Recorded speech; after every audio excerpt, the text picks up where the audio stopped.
ഗുരുർബ്രഹ്മാ ഗുരുർവിഷ്ണു ഗുരുർദേവോ മഹേശ്വരഃ ഗുരുസാക്ഷാത് പരം ബ്രഹ്മ തസ്മൈ ശ്രീ ഗുരവേ നമഃ. ഓം സദാശിവസമാരംഭാം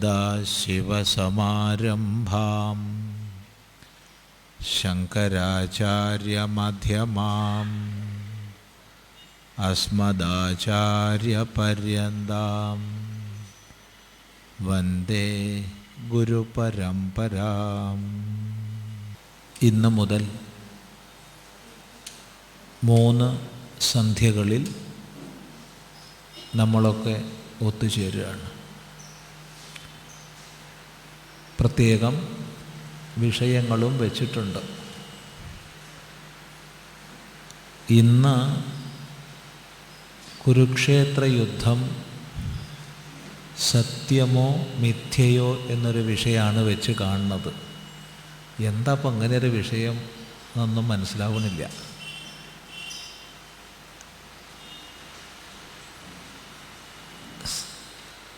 എന്താ അങ്ങനെ പറയാൻ കാരണം?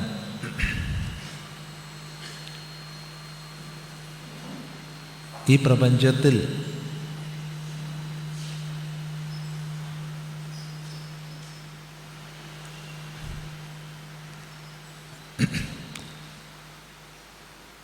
സകല ശാസ്ത്രങ്ങളുടെയും സാരഭൂതമായി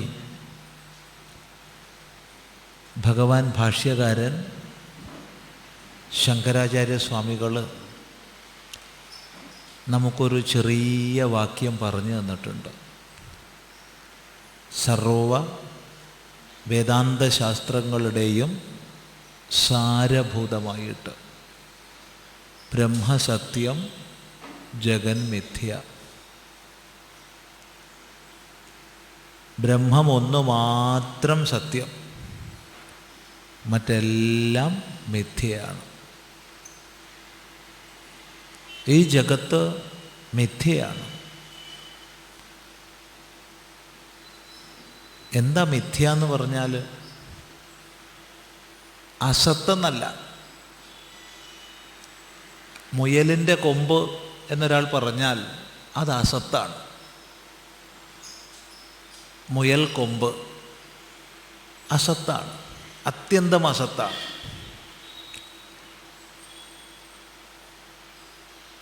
അതിന് മിഥ്യാന്നോ സത്യമെന്നോ പറയാറില്ല. അത് സത്യവുമല്ല മിഥ്യയുമല്ല, അസത്താണ്.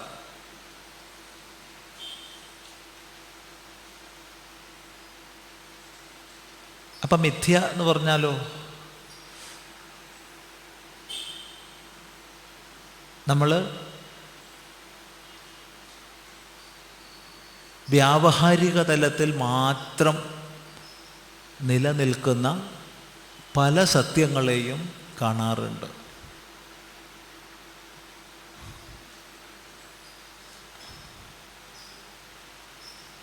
ഉദാഹരണത്തിന്, ഒരാൾ രാവിലെ ഒരു വഴിക്ക് നടന്നു പോകുന്നു.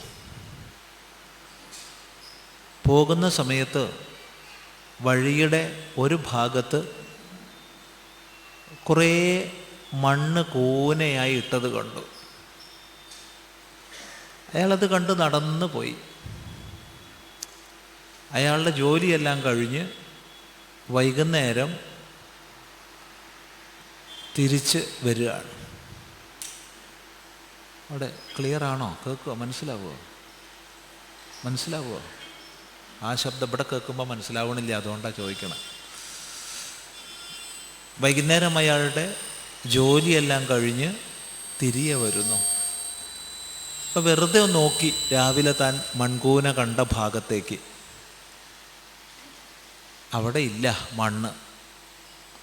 അപ്പോൾ അയാൾ മറ്റേ ഭാഗത്തേക്ക് നോക്കിയപ്പോൾ അവിടെ കുറേ പാത്രങ്ങൾ ഉണക്കാൻ വെച്ചിട്ടുണ്ട്, കുറേ മൺപാത്രങ്ങൾ. അയാൾ പറഞ്ഞു, ഈ പാത്രങ്ങളൊക്കെ രാവിലെ വെറും മണ്ണായിരുന്നു. ഇത് ഭഗവാൻ ഭാഷ്യകാരൻ ശങ്കരാചാര്യസ്വാമികൾ തൻ്റെ ബ്രഹ്മസൂത്ര ഭാഷ്യത്തിൽ പറയുന്ന ഒരു ദൃഷ്ടാന്തമാണ്. നമുക്ക് നമ്മുടെ സ്വാതന്ത്ര്യം ഉപയോഗിച്ച് ഈ ദൃഷ്ടാന്തത്തെ കുറച്ചുകൂടി നീട്ടാം. അതെങ്ങനെ? അന്ന് രാത്രി പെരും മഴ പെയ്തു, തോരാതെ പെയ്തു മഴ. പിറ്റേന്ന് രാവിലെ വീണ്ടും അയാൾ ആ വഴിക്ക് വരികയാണ്. അപ്പോൾ വൈകുന്നേരം പാത്രം കണ്ട ഭാഗത്തേക്കൊന്ന് നോക്കി. നോക്കുമ്പോൾ ഒറ്റ പാത്രവും ഇല്ല, അവിടെ കുറേ ചളി മാത്രമുണ്ട്. അപ്പോൾ ഇയാൾ പറഞ്ഞു, ഈ ചളിയൊക്കെ ഇന്നലെ വൈകുന്നേരം പാത്രങ്ങളായിരുന്നു എന്ന് പറഞ്ഞു. ഇത്രയേ ഉള്ളൂ ദൃഷ്ടാന്തം. ശ്രദ്ധിക്കുക, ഇന്നലെ അയാൾ പറഞ്ഞത് ഈ പാത്രങ്ങളൊക്കെ മണ്ണായിരുന്നു എന്നാ. പിന്നീട് അയാൾ പറഞ്ഞത് ഈ ചെളിയൊക്കെ പാത്രങ്ങളായിരുന്നു. ഇതിലേതാ ശരി? ഇയാൾ കള്ളം പറഞ്ഞിട്ടില്ല. കള്ളം പറഞ്ഞെന്ന് പറയാൻ ആർക്കും സാധ്യമല്ല. പക്ഷെ ഇതിലേതാ ശരി? എല്ലാം ശരി തന്നെയാ സ്വാമി, അല്ലേ? എല്ലാം ശരി തന്നെയാ, സമ്മതിച്ചു, എല്ലാം ശരി തന്നെയാ. എങ്കിലും ആ ശരിക്കുണ്ടല്ലോ ഒരു ശരി. സത്യസ്യ സത്യം എന്ന് ഉപനിഷത്ത് പറയണത് അതേതാ? അത് മണ്ണായപ്പോഴും മണ്ണായിരുന്നു, പാത്രമാണെന്ന് കാണപ്പെട്ടപ്പോഴും മണ്ണ് തന്നെയായിരുന്നു. മണ്ണല്ലാത്തൊരു വസ്തുവും ആ പാത്രത്തിലില്ല. അത് കഴിഞ്ഞ് അതെല്ലാം അലിഞ്ഞ് ചളിയായപ്പോൾ അപ്പോഴും അത് മണ്ണ് തന്നെയാണ്. പാത്രമാകുന്നതിന് മുമ്പും മണ്ണ്, പാത്രമായപ്പോഴും മണ്ണ്, പാത്രം അലിഞ്ഞില്ലാതായപ്പോഴും മണ്ണ്. 1 കിലോഗ്രാം മൺപാത്രം അയാളെടുത്ത് തൂക്കി തിട്ടപ്പെടുത്തി, 1 കിലോഗ്രാം തൂക്കം. ആ 1 കിലോഗ്രാം മൺപാത്രത്തിൽ മണ്ണിൻ്റെ തൂക്കം എത്രയാ? 1 കിലോഗ്രാം. പാത്രത്തിൻ്റെ തൂക്കം എത്രയാ? പാത്രത്തിന് തൂക്കമില്ല. മൺപാത്രത്തിൻ്റെ തൂക്കം 1 കിലോഗ്രാം. അതിൽ മണ്ണിൻ്റെ തൂക്കമാണ് 1 കിലോഗ്രാം. പാത്രത്തിൻ്റെ തൂക്കം എത്രയാ? പാത്രത്തിന് തൂക്കമില്ല. ആ പാത്രം പൊട്ടി ഉടഞ്ഞ് കുറച്ച് ഫലകങ്ങളായപ്പോഴും അത് വീണ്ടും പൊടിഞ്ഞപ്പോഴും അഥവാ മഴവെള്ളം ആയി അലിഞ്ഞു പോയപ്പോഴും അത് മണ്ണ് തന്നെയാണ്. ആ മണ്ണിൻ്റെ തൂക്കം പാത്രമാകുന്നതിന് മുമ്പും പാത്രമായപ്പോഴും പാത്രമല്ലാതാകുമ്പോഴും 1 കിലോഗ്രാം തന്നെയാണ്. ഈ പറഞ്ഞ ദൃഷ്ടാന്തത്തിൽ മണ്ണ് സത്യമാണ്, പാത്രമോ അസത്താന്ന് പറയരുത്, അസത്യമാന്ന് പറയരുത്. കാരണം ഉണ്ടെന്ന് കാണപ്പെട്ടു. മാത്രവുമല്ല, അത് ചുട്ടെടുത്തിരുന്നു എന്ന് വിചാരിക്കുക, അത് തീയിലിട്ട് ചുട്ടെടുത്തിരുന്നു എന്ന് വിചാരിക്കുക. എങ്കിൽ മഴ പെയ്തപ്പോൾ വീണ്ടും അലിഞ്ഞു പോയില്ല എന്ന് മാത്രമല്ല, അതിൽ വെള്ളമൊഴിച്ച് അരിയിട്ട് കഞ്ഞി വെച്ച് കുടിക്കാം. അപ്പോൾ പാത്രം ഇല്ലെന്ന് പറയരുത്. എന്നാൽ പാത്രം ഉണ്ടോ? മണ്ണിൽ നിന്ന് ഭിന്നമായിട്ട് പാത്രം എന്നൊരു വസ്തു ഇല്ല. ഇവിടെ അധിഷ്ഠാനമായ സത്യം മണ്ണ്, ആ മണ്ണിൽ നിന്ന് ഭിന്നമായിട്ട് ഒരു പാത്രം ഇല്ല. എന്നാൽ പാത്രമുണ്ടെന്ന് കാണപ്പെട്ടു, അറിയപ്പെട്ടു. ഇത്തരം സത്യത്തിനാണ് നമ്മൾ വ്യാവഹാരിക സത്യം എന്ന് പറയുന്നത്. വ്യവഹാരത്തിലുള്ളതാണ്. മണ്ണെന്നുള്ളതോ അത് പാത്രമാവുന്നതിന് മുമ്പും പാത്രമായപ്പോഴും പാത്രമല്ലാതായപ്പോഴും ഉള്ളതാണ്. ഇവിടെ മണ്ണ് സത്യം, പാത്രം വ്യാവഹാരിക സത്യം. ഇനി വേറൊരു ദൃഷ്ടാന്തം പറയാം. നല്ല വീതിയുള്ള നിരന്ന നീണ്ടു കിടക്കുന്നൊരു റോഡ്, നല്ല ചൂട് കാലം, ഉച്ചയ്ക്ക് നല്ലപോലെ വെയിലുള്ള സമയം. ആ റോഡിലൂടെ നമ്മൾ വാഹനം ഓടിച്ച് അങ്ങനെ പോവുകയാണ്. ഒരു നോക്കിയാൽ കാണാവുന്ന അത്ര ദൂരത്ത് വെള്ളം തളം കെട്ടി നിൽക്കുന്നു. വെള്ളം തളം കെട്ടി നിൽക്കുന്നു എന്ന് മാത്രമല്ല, മുന്നിൽ പോകുന്ന വാഹനത്തിൻ്റെയൊക്കെ പ്രതിബിംബം ശരിക്ക് സുവ്യക്തമായി ഇതിൽ കാണും. ഇങ്ങനെയുള്ള സ്ഥലത്ത് വാഹനം ഓടിക്കുന്ന സമയത്ത് അറിയാതെ കാല് ബ്രേക്കിലേക്ക് പോകും. സ്വാഭാവികമായി സംഭവിക്കുന്നതാണ്. പക്ഷേ വണ്ടി മുന്നോട്ട് നീങ്ങുമ്പോൾ മനസ്സിലാവും വെള്ളം അവിടെ അല്ല ഉള്ളത്, അത്ര തന്നെ ദൂരെയാണുള്ളത്. വണ്ടി പിന്നെയും മുന്നോട്ട് പോകുമ്പോൾ മനസ്സിലാവും വെള്ളം അവിടെയും ഇല്ല, അത്ര തന്നെ ദൂരെയാണുള്ളത്. അവിടെ വെള്ളം എന്നൊരു വസ്തു ഇല്ല, അവിടെ റോഡ് മാത്രമേ ഉള്ളൂ. പക്ഷേ നിരന്ന വീതിയുള്ള റോഡിൽ നല്ല ചൂടുള്ള സമയത്ത്, പ്രത്യേകിച്ച് സൂര്യപ്രകാശം നിലനിൽക്കുന്ന സമയത്ത് വെള്ളം തളം കെട്ടി നിൽക്കുന്നതായും ഓളം വെട്ടുന്നതായും നമ്മൾ കാണും. അവിടെ വെള്ളമില്ലെന്നറിഞ്ഞാലും കാണും. മുമ്പേ പോകുന്ന വാഹനങ്ങളുടെയൊക്കെ നമ്പർ പ്ലേറ്റൊക്കെ ശരിക്ക് പ്രതിഫലിച്ച് കാണും. അപ്പം ഇല്ലാത്ത വെള്ളത്തിൽ ഉള്ള വാഹനത്തിൻ്റെ ഇല്ലാത്ത പ്രതിബിംബം ഉള്ള നമ്മൾ കാണും. സംശയമില്ല. കാണില്ല എന്നാരും പറഞ്ഞേക്കരുത്, കാണും. ഇത് അനുഭവമാണ്. അറിയാതെ ബ്രേക്കിലേക്ക് കാല് പോവും. അർത്ഥം അത് വെള്ളമായിരുന്നെങ്കിൽ നമ്മൾ എന്ത് ചെയ്യുമോ അത് ചെയ്യും. അവിടെ വെള്ളമുണ്ടോ ഇല്ലയോ? ഇല്ല. ഇല്ലേ? ഇല്ല എന്ന് പറയാൻ പറ്റുമോ? ഉണ്ടെങ്കിൽ ചെയ്യണ പരിപാടിയാണ് നമ്മൾ ചെയ്യണത്, ബ്രേക്ക് ചവിട്ടാൻ പോണത്. പക്ഷേ ആ വെള്ളത്തിന് വ്യാവഹാരിക സത്തയില്ല. നേരത്തെ മൺപാത്രം പറഞ്ഞതുപോലെ വ്യാവഹാരിക തലത്തിൽ അതിന് സത്യത്വം ഇല്ല. എന്നാൽ അതില്ലെന്ന് പറയാനും സാധ്യമല്ല. അപ്പം നമ്മൾ പറയും ആ വെള്ളം കേവലം പ്രാതിഭാസികമാണ്, പ്രാതിഭാസിക സത്യം. റോഡെന്നുള്ളതോ സത്യം.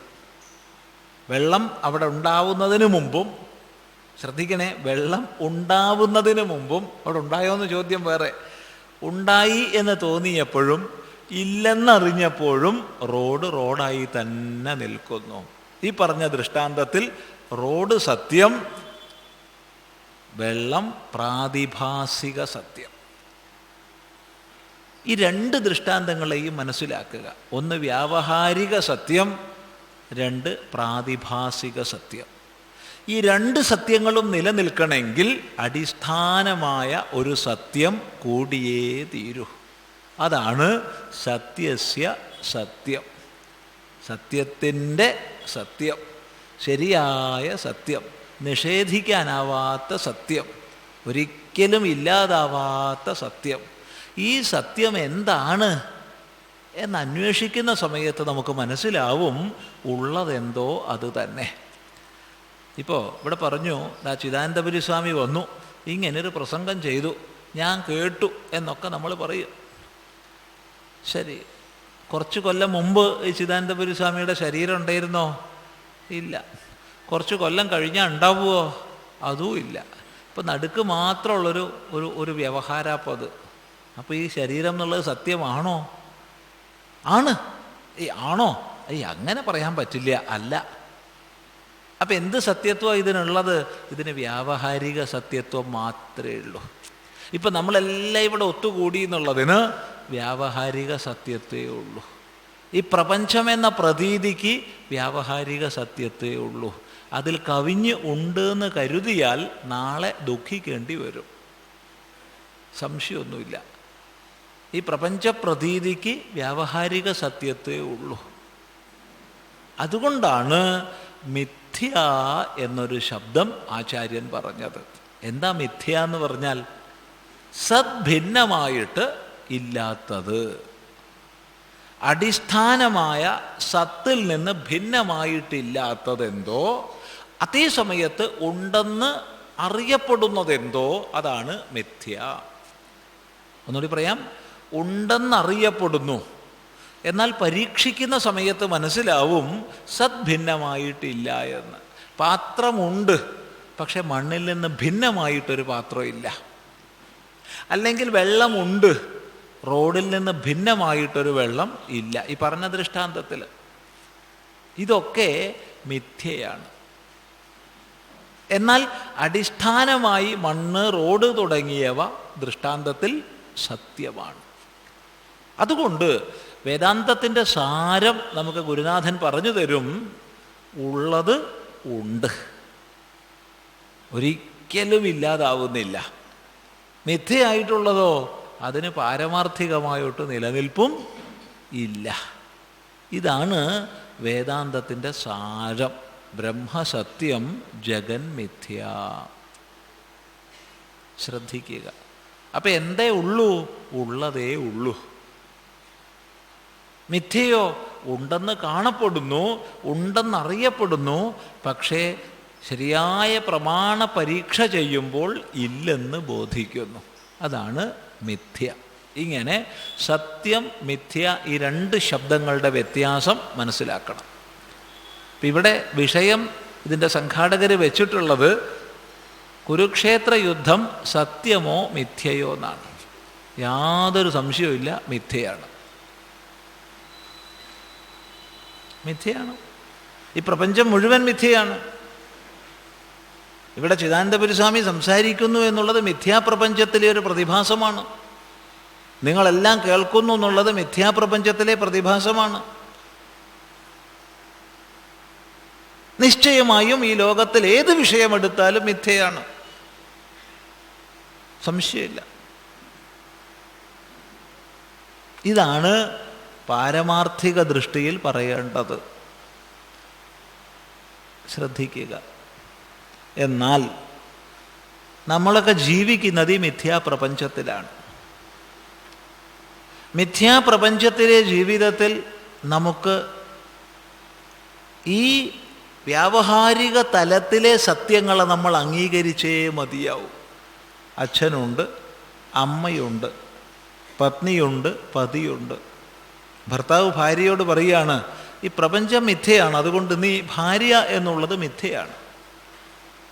അല്ലെങ്കിൽ അച്ഛനോട് മകൻ പറയുകയാണ്, ഈ പ്രപഞ്ചം മുഴുവൻ മിഥ്യയാണ്, അതുകൊണ്ട് അച്ഛൻ എന്നുള്ളതൊരു മിഥ്യാ പ്രതീതിയാണ്, അതുകൊണ്ട് നിങ്ങളെ നോക്കേണ്ട കർത്തവ്യമൊന്നും എനിക്കില്ല. അച്ഛൻ കുഞ്ഞിനോട് പറയുന്നു, ഈ കുഞ്ഞ് ഒരു മിഥ്യയാണ്, അതുകൊണ്ട് നിന്നെ പരിപാലിക്കേണ്ട യാതൊരു കർത്തവ്യവും എനിക്കില്ല എന്ന് പറഞ്ഞാൽ അത് ശരിയാവില്ല. ആത്യന്തികമായ ദൃഷ്ടിയിൽ എന്ത് പ്രതീതമാകുന്ന പ്രപഞ്ചവും മിഥ്യയാണെന്നുള്ളത് സത്യം തന്നെ. എന്നാൽ ഈ മിഥ്യാപ്രപഞ്ചത്തിൽ എപ്പോൾ വ്യാവഹാരിക തലത്തെ നമ്മൾ അംഗീകരിക്കുന്നുണ്ടോ അവിടെ അതിൻ്റെ എല്ലാ ഭാവങ്ങളെയും നമ്മൾ അംഗീകരിക്കണം. അങ്ങനെ അംഗീകരിക്കുമ്പോൾ കുരുക്ഷേത്ര യുദ്ധം സത്യമാണോ മിഥ്യയാണോ എന്ന് ചോദിച്ചാൽ 100% സത്യമാണ്. ഇതെങ്ങനെയാണ് നിങ്ങൾക്ക് ഇങ്ങനെ വാക്ക് മാറ്റി പറയാൻ പറ്റണത്? അതിനാണ് ഈ രണ്ട് തല വ്യത്യാസങ്ങൾ പറഞ്ഞത്. പാരമാർത്ഥികമായി മിഥ്യയാണ്, വ്യാവഹാരികമായി ഈ പ്രപഞ്ചത്തെ സത്യമെന്ന് സ്വീകരിക്കുമ്പോൾ, ഇപ്പം നമ്മളിവിടെ ഈ പ്രഭാഷണത്തിൽ ഒത്തുകൂടിയിരിക്കുന്നു, ഇത് മിഥ്യയാണെന്ന് നേരത്തെ പറഞ്ഞു, മിഥ്യാപ്രപഞ്ചത്തിലെ ഒരു പ്രതിഭാസമാണെന്ന് പറഞ്ഞു. പക്ഷേ പ്രാതിഭാസികമായ തലത്തിൽ, വ്യാവഹാരികമായ തലത്തിൽ ഇതിനെ നമ്മൾ അംഗീകരിക്കുന്നുണ്ട്. 8 മണിക്ക് നിർത്തും എന്ന് പറഞ്ഞാൽ 8 മണിക്ക് നിർത്തും, 8:01 ആവരുത്. എന്താ സ്വാമി 8:10 കൂടെ, സമയമൊക്കെ മിഥ്യയല്ലേ? അനങ്ങാൻ പറ്റില്ല. 6 പറഞ്ഞാൽ 6, 8 പറഞ്ഞാൽ 8. അതെ. കുറച്ച് കഴിഞ്ഞു എനിക്ക് ദാഹം വന്നു, ഞാൻ വെള്ളം ചോദിക്കും. സ്വാമി വെള്ളം മിഥ്യയാണെന്ന് പറഞ്ഞാൽ പറ്റില്ല, എനിക്ക് വെള്ളം തരണം, വെള്ളം കുടിക്കണം. അല്ലെങ്കിൽ വിശക്കണോ, ഭക്ഷണം കഴിക്കണം. ഒക്കെ വിശപ്പ്, ദാഹം ഒക്കെ മിഥ്യയാണ് സ്വാമി, പറ്റില്ല, ഭക്ഷണം കഴിക്കണം. ഇനി ഭക്ഷണവും വെള്ളവും അത്രയ്ക്കൊന്നും കൃത്യമായി കിട്ടിയില്ലെങ്കിലും വലിയ കുഴപ്പമില്ല, ഉറക്കം വന്നു, ഉറങ്ങണം എന്ന് പറഞ്ഞാൽ ഉറങ്ങിയേ മതിയാവും, ഒക്കെ മിഥ്യയാണ്, ഉറങ്ങണ്ട, അവിടെ ഇരുന്നോളൂ പറഞ്ഞാൽ പറ്റില്ല.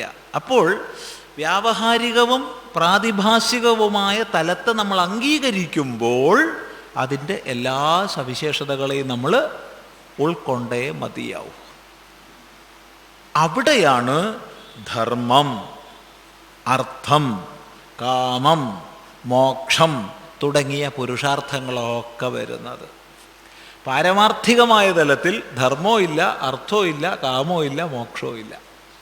അവിടെ സത്യം ഏകം മാത്രം. അവിടെ ഗുരുവില്ല, ശിഷ്യനില്ല. അവിടെ ഉപദേശമില്ല, ശ്രവണമില്ല. അവിടെ സത്യം ഒന്ന് മാത്രം വിജയിക്കുന്നു. ശ്രദ്ധിക്കുക, മനസ്സിലാക്കുക. എന്നാൽ വ്യാവഹാരിക തലത്തിൽ ഈ പ്രപഞ്ചമുണ്ട്, ധർമ്മമുണ്ട്, അർത്ഥമുണ്ട്, കാമമുണ്ട്, മോക്ഷമുണ്ട്.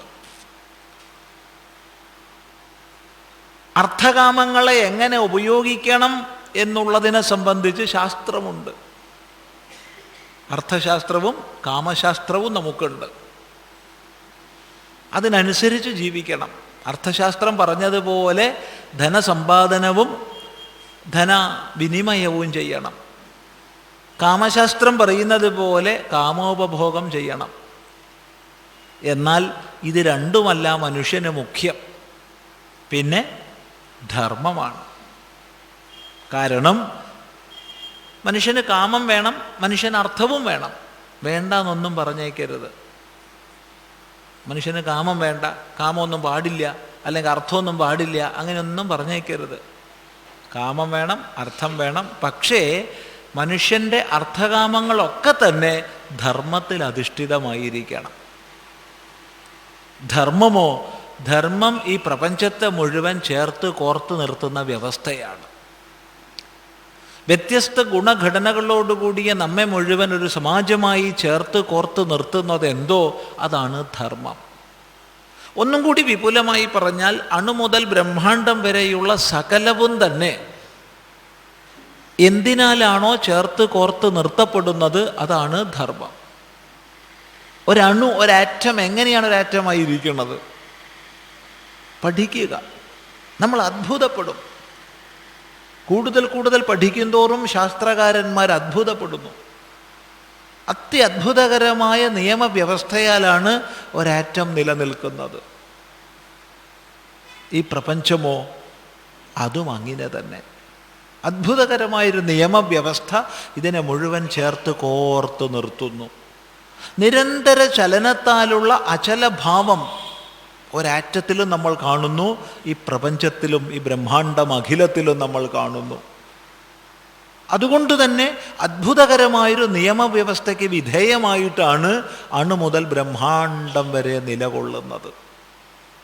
ശ്രദ്ധിക്കുക, ആ നിയമവ്യവസ്ഥ അതാണ് ധർമ്മം. അണു മുതൽ ബ്രഹ്മാണ്ടം വരെ ഒരു ധർമ്മവ്യവസ്ഥയ്ക്ക് വിധേയമാണെങ്കിൽ നിശ്ചയമായും നീയും ഞാനും, അവനും അവളും, ഈ ഭൂമിയും സൂര്യനും ചന്ദ്രനും എല്ലാം ആ വ്യവസ്ഥയ്ക്ക് വിധേയമാണ്. ദേവന്മാരും മനുഷ്യന്മാരും കൃമികീടങ്ങളും പക്ഷികളും എല്ലാം ആ വ്യവസ്ഥയ്ക്ക് വിധേയമാണ്. എങ്കിൽ പറയട്ടെ, ആ വ്യവസ്ഥയെ തിരിച്ചറിഞ്ഞ്, പ്രപഞ്ചതാളത്തെ തിരിച്ചറിഞ്ഞ് അതിന് പൂരകമായി സ്വയം ജീവിതം നയിക്കുക എന്നുള്ളതാണ് ധാർമ്മിക ജീവിതം. ശ്രദ്ധിക്കുക, വളരെ വിസ്തരിച്ച് പറയാൻ സമയമില്ല, വളരെ ചുരുക്കിയിട്ടാണ് പറയുന്നത്. നമ്മൾ ഒന്നിച്ച് പോകണം. അപ്പം ധാർമ്മിക ജീവിതം എന്ന് പറയുമ്പോൾ സമസ്ത പ്രപഞ്ചവും തന്നെ ഒരു വ്യവസ്ഥയ്ക്ക് വിധേയമായിട്ടാണ് ചരിക്കുന്നത് എന്ന തിരിച്ചറിവ്. എന്നിട്ട് നമ്മുടെ ജീവിതം ആ വ്യവസ്ഥയ്ക്ക് വിധേയമാക്കി അനുവർത്തിക്കുക. ഭഗവാനെ, എൻ്റെ വാക്കുകൊണ്ട്, എൻ്റെ പ്രവൃത്തി കൊണ്ട്, എൻ്റെ ചിന്തകളെ കൊണ്ട് ഈ പ്രപഞ്ചതാളത്തിനൊരു ഭംഗം വരരുതേ. ഈ പ്രപഞ്ചതാളത്തിനനുസൃതമായി തന്നെ എനിക്ക് ജീവിക്കാൻ സാധിക്കണമേ. ഈ ഒരു ചിന്തയോടുകൂടിയുള്ള ജീവിതമാണ് ധാർമ്മിക ജീവിതം. ശ്രദ്ധിക്കുക. അപ്പോൾ എന്താണൊരു ധാർമ്മിക ജീവിതത്തിൻ്റെ അടിസ്ഥാനം എന്ന് ചോദിച്ചാൽ, ഈ പ്രപഞ്ചത്തെ ചേർത്ത് കോർത്ത് നിർത്തുന്ന വ്യവസ്ഥകൾ എന്തൊക്കെ എന്നറിയുക. അതാണ് അടിസ്ഥാനം. അറിഞ്ഞു ജീവിക്കുക. ഈ അറിവിനെ നമുക്ക് തരികയാണ് അറിഞ്ഞവർ. ഒന്നുകൂടി പറയാം, ഈ അറിവിനെ, പ്രപഞ്ചതാളത്തെ സംബന്ധിക്കുന്ന അറിവിനെ ഒരു വ്യക്തി എങ്ങനെ ജീവിക്കണം അതിനനുസൃതമായി, ഒരു കുടുംബം എങ്ങനെ ജീവിക്കണം അതിനനുസൃതമായി, ഒരു ഗ്രാമം, ഒരു രാഷ്ട്രം, ഒരു സമൂഹം എങ്ങനെ ജീവിക്കണം അതിനനുസൃതമായി എന്ന് നമ്മളെ അറിയിക്കുകയാണ് അറിഞ്ഞവർ. അറിഞ്ഞവർക്ക് പറയുന്ന പേര് ഋഷിമാർ. ഋഷി, ആ ഋഷീശ്വരന്മാർ അറിഞ്ഞതിനെ അറിയിച്ചത് വേദത്തിലൂടെ, വൈദിക ശാസ്ത്രങ്ങളിലൂടെ. അപ്പോൾ വേദത്തെയും വൈദിക ശാസ്ത്രങ്ങളെയും അറിഞ്ഞാൽ നമുക്ക് ഈ പ്രപഞ്ച വ്യവസ്ഥയെ തിരിച്ചറിയും. അതിൽ അന്തർഭവിച്ച ഒരു വ്യക്തി എന്ന രൂപത്തിൽ ഞാൻ എങ്ങനെ ജീവിക്കണമെന്നറിയും. ഒരു കുടുംബം എങ്ങനെ ജീവിക്കണമെന്നറിയും. ഒരു രാഷ്ട്രം എങ്ങനെ ജീവിക്കണമെന്നറിയും. അത് അറിയാതെ ഏതെങ്കിലും കാട്ടിക്കൂട്ടി ജീവിച്ചാൽ ആകെ അവ്യവസ്ഥയായിരിക്കും ഫലം. ശ്രദ്ധിക്കുക. ഈ വേദ വൈദിക ശാസ്ത്രങ്ങളെ നമുക്ക് പ്രധാനമായി 2 വിഭാഗത്തിലാണ് പറഞ്ഞത്. ഒന്ന് വേദം, ഒന്ന് വൈദികം. വേദം എന്ന് പറഞ്ഞാൽ ഋഷീശ്വരന്മാർ തങ്ങൾ ദർശിച്ച കേവല സത്യത്തെ അതേപടി ഉപദേശിച്ചത്. ഒന്നുകൂടി പറയാം, തങ്ങൾ ദർശിച്ച കേവല സത്യത്തെ അതേപടി ഉപദേശിച്ചതാണ് വേദങ്ങളിലൂടെ. എന്നാൽ അത് പഠിക്കാൻ, അത് അതേപടി മനസ്സിലാക്കാൻ എല്ലാവർക്കും സാധിക്കില്ല. കാരണം വളരെ ഗഹനമാണ്. പലപ്പോഴും ഒരു ക്ലാസ് നോട്ടിൻ്റെ രൂപത്തിലാണ്. ഒരു നല്ലൊരു വിദ്യാർത്ഥി നല്ലൊരു അധ്യാപകൻ്റെ നല്ലൊരു ക്ലാസ് കേട്ടിട്ട് നോട്ട് എഴുതുകയെന്ന് വിചാരിച്ചോളൂ. നോട്ടാണ്. ഒരു പക്ഷേ ആ അധ്യാപകന് പോലും ആ നോട്ട് വായിച്ചാൽ മനസ്സിലാവില്ല. മനസ്സിലാവണമെങ്കിൽ എന്ത് വേണം? പൂർണ്ണവാചകത്തിലേക്ക് മാറ്റി എഴുതണം. നോട്ട് എഴുതുമ്പോൾ നമ്മൾ പൂർണ്ണവാചകത്തിലൊന്നും എഴുതിയെന്ന് വരില്ല. പോയിൻറ്റ്സ് മാത്രം അങ്ങനെ നോട്ട് ചെയ്ത് പോകും. പിന്നീട് നമ്മളത് പൂർണ്ണവാചകത്തിലേക്ക് മാറ്റി എഴുതിയാലേ മറ്റുള്ളവർക്ക് മനസ്സിലാവും. പലപ്പോഴും വേദമന്ത്രങ്ങളുടെയൊക്കെ ഘടന നോട്ട് രൂപത്തിലാണ്. അതുകൊണ്ട് തന്നെ അത്രയും ഉചിതങ്ങളായ ഭാഷ്യങ്ങളുടെ സഹായത്തോടു കൂടെ മാത്രമേ നമുക്ക് സാമാന്യ സമൂഹത്തിന് വേദത്തിൻ്റെ ഹൃദയം മനസ്സിലാക്കാൻ സാധിക്കൂ. ശ്രദ്ധിക്കുക. അതേസമയത്ത് വേദമാണ് ധർമ്മത്തിൻ്റെ അടിത്തറ. വേദോഖിലോ ധർമ്മമൂലം. വേദമാണ് ധർമ്മത്തിൻ്റെ അടിത്തറ എന്നൊരു ഭാഗത്ത് പറയുക, വേറൊരു ഭാഗത്ത് പറയുക ജനസാമാന്യത്തിനത് മനസ്സിലാക്കാൻ പ്രയാസമാണെന്ന് പറയുക. അപ്പം എന്താവും സ്ഥിതി? ജനസാമാന്യം ഒരു കാലവും വേദമറിയാത്തവരായിരിക്കും. അങ്ങനെ ഇരുന്നാലോ അജ്ഞാനത്തിൽപ്പെട്ട് പല അബദ്ധവിശ്വാസങ്ങളെയും താലോലിക്കും, അനാചാരങ്ങളെ അനുവർത്തിക്കും, ദുരാചാരങ്ങളെ അനുവർത്തിക്കും. അനാചാരം അനുവർത്തിച്ചാലും വലിയ കുഴപ്പമൊന്നുമില്ല, പക്ഷെ ദുരാചാരം അപകടകരമാണ്. അബദ്ധവിശ്വാസങ്ങൾ നമ്മളെ ഇരുട്ടിൽ നിന്ന് ഇരുട്ടിലേക്ക് നയിക്കും. അതുകൊണ്ട് തന്നെ ഋഷീശ്വരന്മാർ ഈ വേദത്തെ ജനസാമാന്യത്തിലേക്ക് എത്തിക്കാൻ ഒരു മാർഗം കണ്ടെത്തി. എന്താണ് ആ മാർഗം? ഇതിഹാസ പുരാണാഭ്യാം വേദം സമുപബൃംഹയേത് ബിഭേത്യൽപശ്രുതാദ്വേദോ അയം മാം പ്രഹരിഷ്യത്തെ. ഇതിഹാസ പുരാണങ്ങളെ കൊണ്ട് വേദത്തെ നല്ലതുപോലെ വിശദീകരിക്കണം അവർ പറഞ്ഞു. ഇത് മഹാഭാരതത്തിലും പല പുരാണങ്ങളിലും ആവർത്തിക്കുന്ന ഒരു ശ്ലോകഭാഗമാണ്.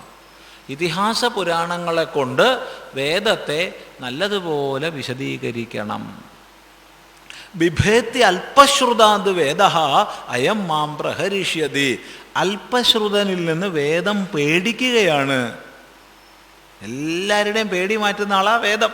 പക്ഷെ വേദത്തിന് സ്വയം പേടിയാ. ആരെ? അല്പശ്രുതനെ. ഒന്നുകിൽ അശ്രുതനാവണം, അല്ലെങ്കിൽ സുശ്രുതനാവണം. ഈ മുറിവൈദ്യൻ ആളെ കൊല്ലും എന്ന് പറയാറുണ്ട്. അതാണ്. അപ്പോൾ വേദത്തിന് പോലും പേടിയാ അല്പശ്രുതനെ. അതുകൊണ്ട് എന്ത് വേണം? ഇതിഹാസ പുരാണങ്ങളെ കൊണ്ട് വേദത്തെ വിശദീകരിക്കണം. അങ്ങനെ വേദവിശദീകരണാർത്ഥം വന്നതാണ് ഇതിഹാസങ്ങളും പുരാണങ്ങളും. ശ്രദ്ധിക്കുക. ഇവയാണ് പ്രധാനമായി വൈദിക ശാസ്ത്രത്തിലുള്ളത്. വൈദികം എന്ന് പറയുമ്പം പ്രധാനമായിട്ട് ഇതിഹാസ പുരാണങ്ങൾ. വേറെയും വരുന്നുണ്ട്, ഉപവേദങ്ങളുണ്ട്, വേദാംഗങ്ങളുണ്ട്, വൈദിക ദർശനങ്ങളുണ്ട്, ധർമ്മശാസ്ത്രങ്ങളുണ്ട്, ഒട്ടനവധി ഗ്രന്ഥവിഭാഗങ്ങളുണ്ട്. ഇവയിലൊക്കെ ചേർന്ന് കഴിഞ്ഞാൽ ലക്ഷക്കണക്കിന് ഗ്രന്ഥങ്ങളുണ്ടെന്നറിയുക. ഏതായാലും വേദവ്യാഖ്യാനാർത്ഥം വിശദീകരണാർത്ഥമാണ് ഇതിഹാസ പുരാണങ്ങൾ എന്നാണ് ഈ പറഞ്ഞതിൻ്റെ അർത്ഥം. ഇവിടെ നമ്മൾ ഇതിഹാസങ്ങളെയും പുരാണങ്ങളെയും ഒന്ന് വേർതിരിച്ച് മനസ്സിലാക്കണം. ഒരു ഗ്രന്ഥം ഇതിഹാസമാകുന്നത് എപ്പോഴാണ്, പുരാണമാകുന്നത് എപ്പോഴാണ്? നോക്കൂ, വേദവ്യാഖ്യാനാർത്ഥം അനേക കഥകളെ ആശ്രയിക്കുമ്പോൾ, പുരാവൃത്തങ്ങളെ ആശ്രയിക്കുമ്പോൾ അതൊരു പുരാണമാവാനുള്ള സാധ്യതയായി.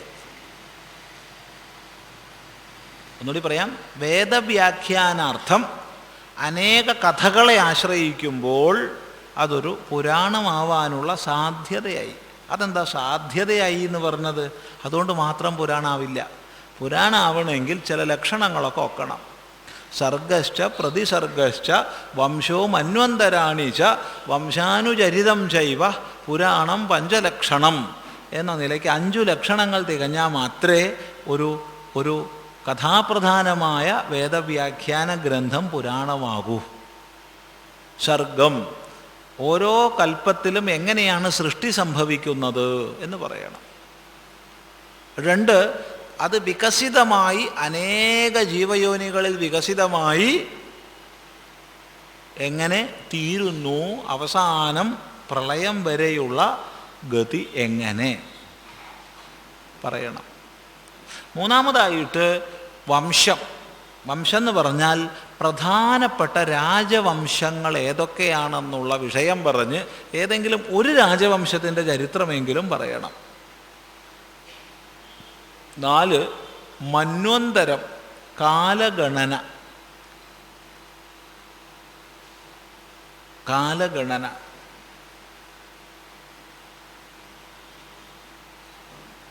എങ്ങനെയാണ് കാലത്തിൻ്റെ മാനങ്ങൾ അതിസൂക്ഷ്മമായി ഒരു ത്രസരേണുവെ പ്രകാശം കടന്നു പോകാൻ വേണ്ട സമയം മുതൽ ബ്രഹ്മാവിൻ്റെ ആയുസ് വരെയുള്ള കാലം ഗണിച്ചു വെച്ചിട്ടുണ്ട്.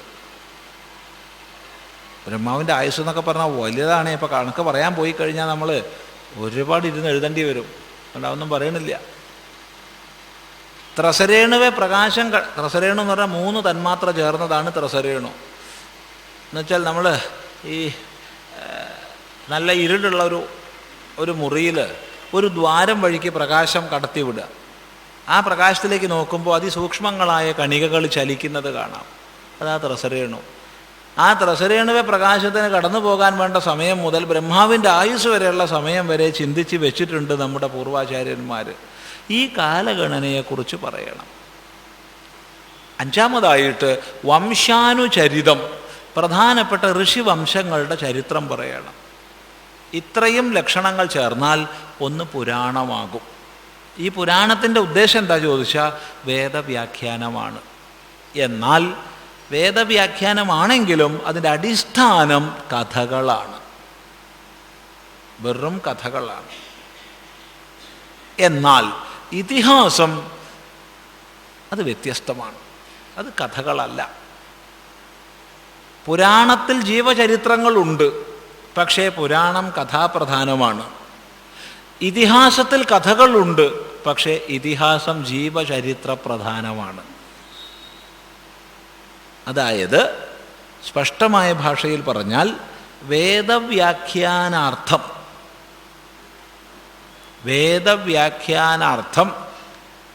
ജീവചരിത്രങ്ങളെ ആശ്രയിക്കുമ്പോൾ അതാണ് ഇതിഹാസമായിട്ട് വരുന്നത്. ഇപ്രകാരം ഇവിടെ ഉണ്ടായിരുന്നു, ഇപ്രകാരം ഇവിടെ ഉണ്ടായിരുന്നു എന്ന് തലമുറകൾ കൈമാറി വന്ന ഐതിഹ്യങ്ങൾ, അവയെ വേദവ്യാഖ്യാനാർത്ഥം ചേർത്ത് കോർത്ത് വെച്ചിട്ടാണ് ഇതിഹാസങ്ങളെ രചിച്ചത് ആചാര്യന്മാരെന്ന് പറഞ്ഞാൽ ഭഗവാൻ വേദവ്യാസനും ഭഗവാൻ വാൽമീകിയും. 2 പേരാണ് ഇതിഹാസകർത്താക്കന്മാർ. അപ്പം ഇതിഹാസം കഥാപ്രധാനമല്ല, ജീവചരിത്ര പ്രധാനമാണ്. ഇതിഹാസത്തിൽ കഥകളുണ്ടെങ്കിലും പുരാണം കഥാപ്രധാനമാണ്, അതിൽ ജീവചരിത്രങ്ങൾ ഉണ്ടെങ്കിലും. ഈ വ്യത്യാസം നമ്മൾ ശരിക്കും മനസ്സിലാക്കണം.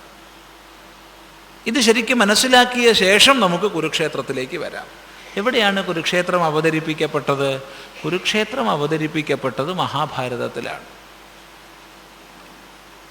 മഹാഭാരതത്തിലാണ് കുരുക്ഷേത്ര യുദ്ധം വർണ്ണിക്കപ്പെട്ടത്. അടിസ്ഥാനപരമായി മഹാഭാരതം കഥാപ്രധാനമായ പുരാണമല്ല, ജീവചരിത്ര പ്രധാനമായ ഇതിഹാസമാണ്.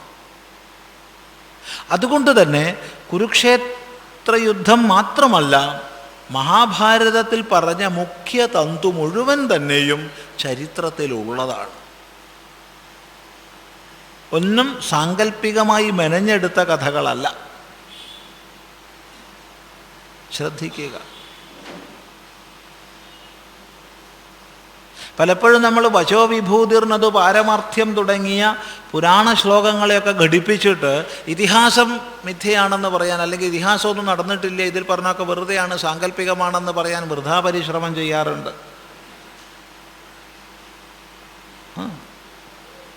അത് യുക്തമല്ല. കാരണം ഇതിഹാസത്തിൽ പറഞ്ഞത് ജീവചരിത്ര പ്രധാനമാണ്. അങ്ങനെയുള്ള ഇതിഹാസത്തിലാണ് കുരുക്ഷേത്ര യുദ്ധമെല്ലാം വരുന്നത്.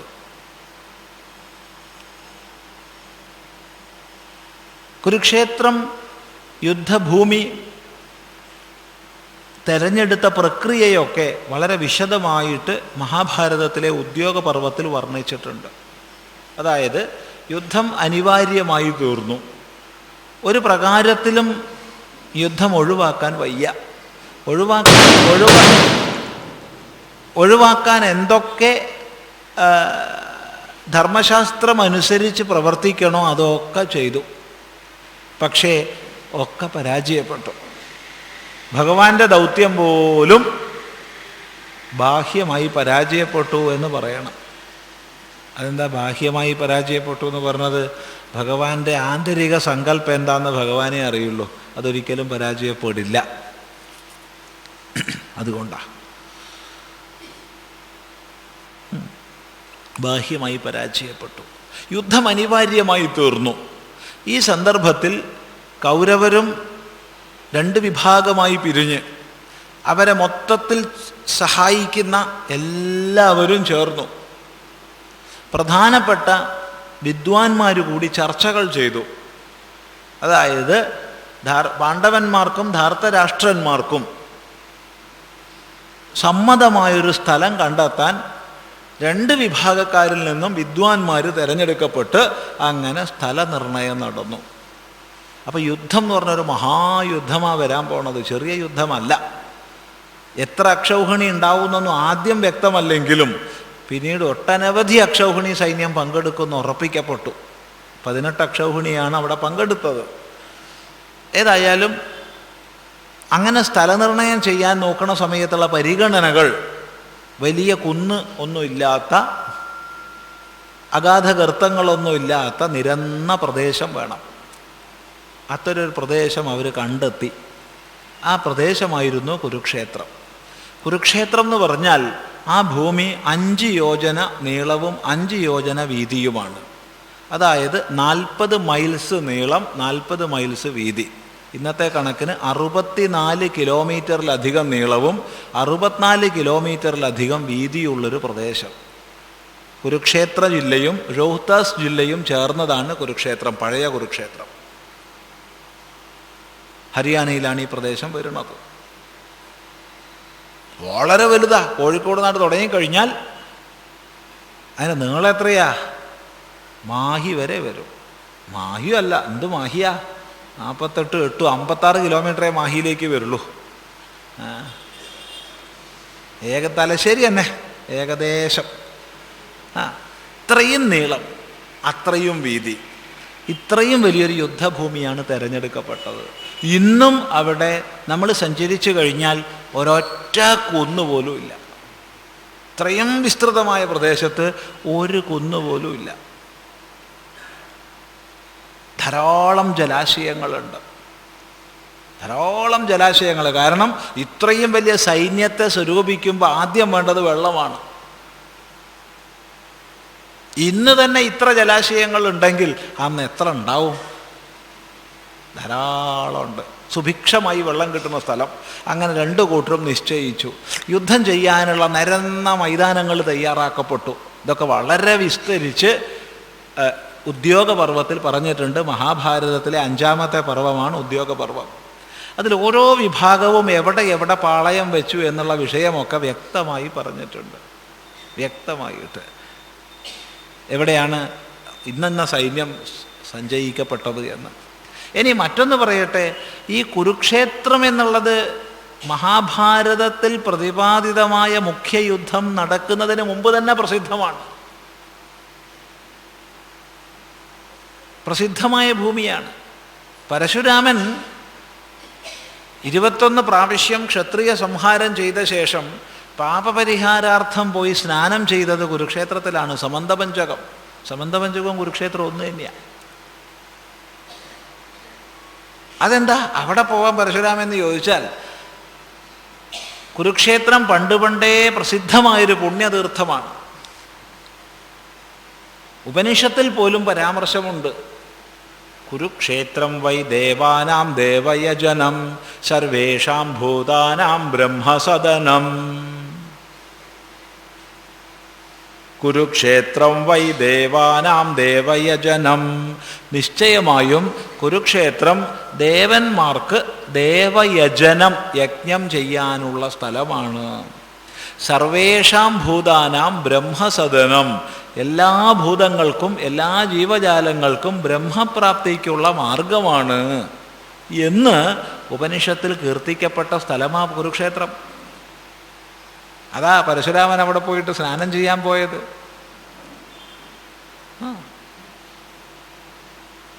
വലിയൊരു പ്രദേശമാണ്, ചെറിയ പ്രദേശമല്ല.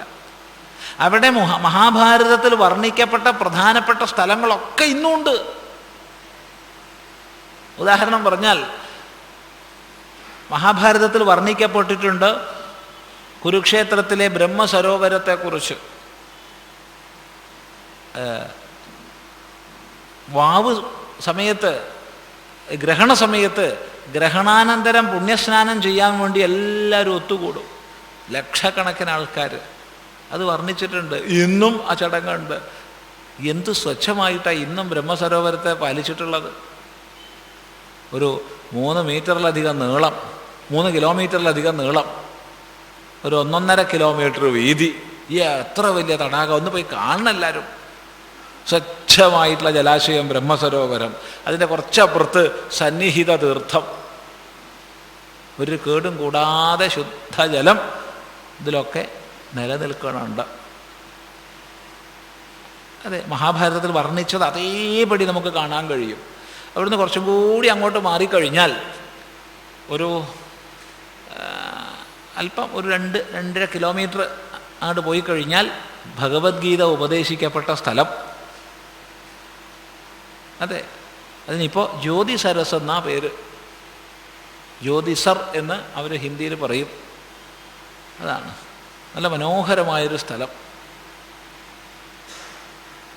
അവിടുന്ന് ഒരു 6 കിലോമീറ്റർ അങ്ങോട്ട് മാറിക്കഴിഞ്ഞാൽ ഭീഷ്മപിതാമഹൻ ശരശയ്യയിൽ കിടന്ന സ്ഥലം. ആ ശരശയ്യയിൽ കിടക്കുന്ന സമയത്ത് ഈ വെള്ളം ആവശ്യപ്പെട്ട സമയത്ത് വെള്ളം കൊടുത്തു. ആ വെള്ളം പ്രകടമാക്കി തീർക്കാൻ വേണ്ടി അമ്പയച്ച് അവിടുന്ന് ജലരാശിയെ കൊണ്ടുവന്നു അർജുനൻ. ആ കുണ്ടം എത്ര ആഴമുണ്ടെന്ന് ആർക്കും അറിയാത്തൊരു ജലാശയം ഇന്നും അവിടെ ഉണ്ട്. ഏത് വേനലിലും അത് പറ്റില്ല. ഇന്ന് നമ്മുടെ ഈ ഭക്തന്മാരെന്ന് പറയുന്നവരുടെ തെറ്റായ പ്രയോഗങ്ങളെ കൊണ്ട് പ്ലാസ്റ്റിക് അതിലിട്ടും മാലിന്യങ്ങൾ നിക്ഷേപിച്ചു അത് കേട് വന്നിട്ടുണ്ട് എന്നുള്ളതൊരു സത്യം. അത്ര വൃത്തികേട നമ്മളതിൽ കൊണ്ടിടുന്നത്. എന്നാലും ഉണ്ട് വെള്ളം ഇഷ്ടം പോലെ. അവിടുന്ന് നമ്മൾ വീണ്ടും ഒരു 10-20 കിലോമീറ്റർ യാത്ര ചെയ്താൽ അവിടെ യുദ്ധാനന്തരം എല്ലാവരും ശ്രാദ്ധം ചെയ്ത സ്ഥലം നാരായണ സരോവരം. നാരായണ സരോവരത്തിൻ്റെ ഇപ്പോഴും ഹിന്ദിയിൽ പറയുന്നത് പെഹവ എന്നാണ്. ആ പെഹവ ഗ്രാമം ഇപ്പോഴും ഉണ്ട്, ആ സരസ് ഇപ്പോഴും ഉണ്ട്. അവിടെ ഇപ്പോഴും ഈ പിതൃകർമ്മം ചെയ്യുക എന്നുള്ളത് പ്രസിദ്ധമാണ്, തിക്കും തിരക്കുമാണ്. പറഞ്ഞു വരുന്നത്, മഹാഭാരതത്തിൽ കുരുക്ഷേത്രത്തെ സംബന്ധിച്ച് എന്തെല്ലാം വർണ്ണനകളുണ്ടോ അതൊക്കെ ഇന്നും നമുക്കവിടെ പോയി നോക്കി അനുഭവിക്കാം. ദ്വാരകയായാലും ദ്വാരകയുടെ അടുത്ത് പ്രഭാസതീർത്ഥമായാലും ഇനി അങ്ങോട്ട് പോയിട്ട് ഉത്തർപ്രദേശിലുള്ള മധുരയായാലും വൃന്ദാവനമായാലും എല്ലാ പ്രദേശങ്ങളും ആ പറഞ്ഞതുപോലെ ഇന്നും നമുക്ക് കാണാൻ കഴിയുന്നുണ്ട്. ഇപ്പം മഹാഭാരതത്തിൽ വർണ്ണിച്ച ഹിമാലയ പ്രദേശങ്ങൾ, അതുപോലെ പാണ്ഡവരുടെ വനവാസകാലത്ത് വർണ്ണിക്കപ്പെട്ട പ്രദേശങ്ങൾ, മൈത്രേയ മഹർഷിയുടെ തീർത്ഥയാത്രയുമായി ബന്ധപ്പെട്ട് വർണ്ണിക്കപ്പെട്ട പ്രദേശങ്ങൾ, വിതുരരുടെ തീർത്ഥയാത്രയുമായി വർണ്ണിക്കപ്പെട്ട പ്രദേശങ്ങൾ, ഇതൊക്കെ ഇന്നുണ്ട്. അത് കേവലം ഇന്ത്യയിൽ മാത്രമല്ല, ഇന്ത്യ, പാകിസ്ഥാൻ, അഫ്ഗാനിസ്ഥാൻ, ചൈനയുടെ കുറേ ഭാഗം, അതുപോലെ റഷ്യയുടെ കുറേ ഭാഗം, ഇങ്ങോട്ട് വന്നു കഴിഞ്ഞാൽ മറ്റ് ഭാരതത്തോട് ചേർന്ന മറ്റ് രാജ്യങ്ങളെല്ലാം ഉൾക്കൊള്ളുന്ന വിശാലമായ ഭൂപ്രദേശത്തിൻ്റെ വർണ്ണനകൾ എങ്ങനെ മഹാഭാരതത്തിലുണ്ടോ അങ്ങനെ ഇന്നും നമുക്ക് ഉപലഭിക്കും. കാലം വരുത്തി വെച്ചതും മനുഷ്യൻ വരുത്തി വെച്ചതുമായ കുറേ മാറ്റങ്ങളുണ്ട്, ഇല്ലെന്ന് പറഞ്ഞില്ല. പക്ഷേ അതൊക്കെ ഇന്നും നമുക്ക് പോയി കണ്ട് അനുഭവിച്ചറിയാൻ സാധിക്കും. അതുപോലെ തന്നെയാണ് കാലസംബന്ധിയായിട്ട്. ഇപ്പം മഹാഭാരത യുദ്ധാനന്തരം ഉണ്ടായ ആ ഗ്രഹണത്തെക്കുറിച്ചുള്ള വർണ്ണന ജ്യോതിശാസ്ത്ര ഗണനയനുസരിച്ച് കൃത്യം ഈ 5000 ചില്ലാൻ കൊല്ലങ്ങൾക്ക് മുമ്പ് ഒരു സമ്പൂർണ്ണ സൂര്യഗ്രഹണം ഉണ്ടായിട്ടുണ്ട് എന്നുള്ളത് ജ്യോതിശാസ്ത്രജ്ഞന്മാർ സാക്ഷ്യപ്പെടുത്തുന്നു. ചിന്തിക്കുക. അപ്പോൾ ദേശം കാലം ഇവ രണ്ടും ആലോചിച്ച് കഴിഞ്ഞാൽ വ്യാസഭഗവാൻ എന്ത് വർണ്ണിച്ചിട്ടുണ്ടോ അതുള്ളത് തന്നെയാണ്, ഇല്ലാത്തതൊന്നുമല്ല.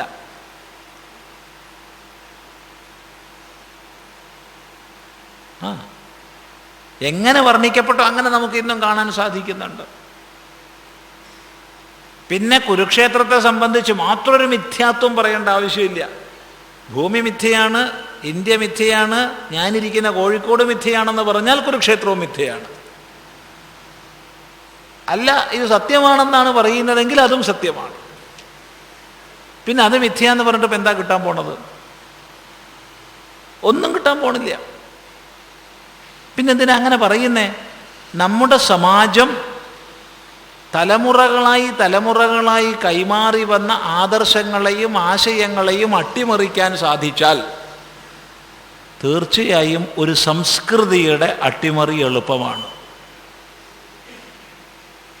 നീ വിശ്വസിച്ചു പോന്നത്, നീ ആരാധിച്ചു പോന്നതൊക്കെ തെറ്റാണ്, നിന്റെ പൂർവികന്മാർ പറഞ്ഞു തന്നതൊക്കെ തെറ്റാണ്, നിന്റെ അച്ഛൻ പറഞ്ഞത് അബദ്ധം, അച്ഛൻ പറഞ്ഞത് ഭ്രാന്ത്, നിന്റെ അച്ഛൻ്റെ അച്ഛൻ പറഞ്ഞത് തൊട്ട് ചിന്തിക്കുകയും വേണ്ട എന്ന് പറഞ്ഞു കഴിഞ്ഞാൽ നമുക്ക് അടിത്തറയില്ല. നമ്മൾ മേലോട്ട് നോക്കും.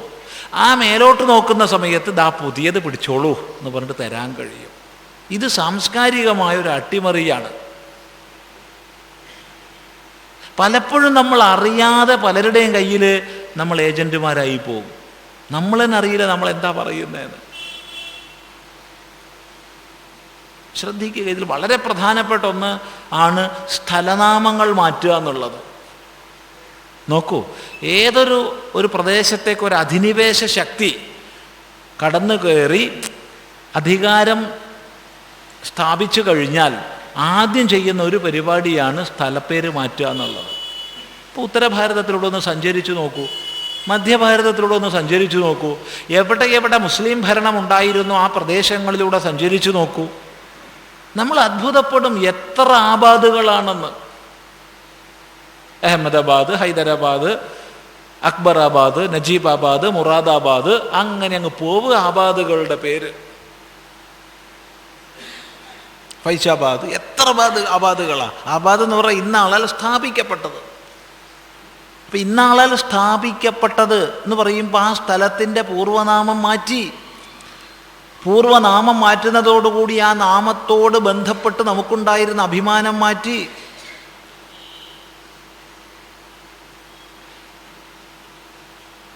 ചിന്തിക്കുക. കോഴിക്കോടിനെ കാലിക്കറ്റ് ആക്കുകയാണെങ്കിൽ അത് ചിലപ്പോൾ ഉച്ചാരണ വൈകല്യമാണെന്ന് പറഞ്ഞ് നമുക്ക് ഇരിക്കാൻ കഴിഞ്ഞേക്കാം. പക്ഷെ ചെന്നൈയെ മദ്രാസ് ആക്കുമ്പോൾ അത് ഉച്ചാരണ വൈകല്യമല്ല. ശ്രദ്ധിക്കുക. അഥവാ പ്രയാഗയെ അലഹബാദ് ആക്കുമ്പോൾ അതേറ്റവും വളരെ ശ്രദ്ധിക്കേണ്ടതാണ്. പ്രയാഗയാണ് അവൻ പിടിച്ച് അലഹബാദ് ആക്കിയത്. കാരണം നമുക്ക് നമ്മുടെ അസ്മിത, നമ്മുടെ സനാതനധർമ്മികളുടെ ഹിന്ദു സമാജത്തിൻ്റെ ഒരു അസ്മിതാബോധമുണ്ട്. ആ അസ്മിതാബോധത്തിൽ ഏറ്റവും പ്രധാനമാണ് തീർത്ഥസ്ഥാനങ്ങൾ. കാശി പറഞ്ഞാൽ അത് നമ്മുടെ ഒരു അസ്മിതാബോധത്തിൻ്റെ ഭാഗമാണ്. അതെ, അങ്ങനെ തീർത്ഥങ്ങളെ പറയുമ്പോൾ തീർത്ഥരാജാവുണ്ട് നമുക്ക്, തീർത്ഥഗുരു ഉണ്ട് നമുക്ക്. ആരാ തീർത്ഥഗുരു? തീർത്ഥഗുരു ആരാ? അതൊക്കെ അറിഞ്ഞു വെച്ചാൽ മോശമാണ്. തീർത്ഥഗുരു പുഷ്കരമാണ്, പുഷ്കര തീർത്ഥമാണ് തീർത്ഥഗുരു. തീർത്ഥരാജ് ആരാ? തീർത്ഥരാജ്, തീർത്ഥങ്ങളുടെ മുഴുവൻ രാജാവ്. പ്രയാഗ, പ്രയാഗയിലാണ് ഗംഗയും യമുനയും ഒന്നായി ചേരുന്നത്. അതാണ് തീർത്ഥരാജ്. ഒന്ന് മറക്കരുത്. ഇനി ഹിന്ദു എന്ന് പറഞ്ഞ് നടന്ന് അതൊക്കെ അറിയണ്ടേ നമുക്ക്. തീർത്ഥഗുരു ഏതാന്ന് വെച്ചാൽ സ്വാമി അതൊരു ഗുരു തന്നെ എന്ന് പറഞ്ഞിട്ട് കാര്യമില്ല. അത് പുഷ്കരമാണ്. തീർത്ഥരാജ് ഏതാന്ന് ചോദിച്ചാൽ പ്രയാഗയാണ്. ഈ പ്രയാഗയുടെ പേരവൻ മാറ്റി. എന്താക്കി? അലഹബാദ്. അല്ലാഹുവിനാൽ സ്ഥാപിക്കപ്പെട്ടത്. ഈ അല്ലാഹു ഉണ്ടാവുന്നതിന് മുമ്പ് പ്രയാഗുണ്ട്.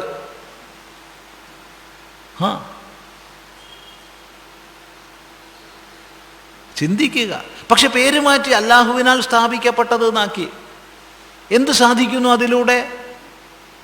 സ്ഥലനാമം മാറ്റുന്നതിലൂടെ അതുമായി ബന്ധപ്പെട്ടൊരു സംസ്കാരം അട്ടിമറിക്കപ്പെടുന്നു. ചിന്തിക്കുക.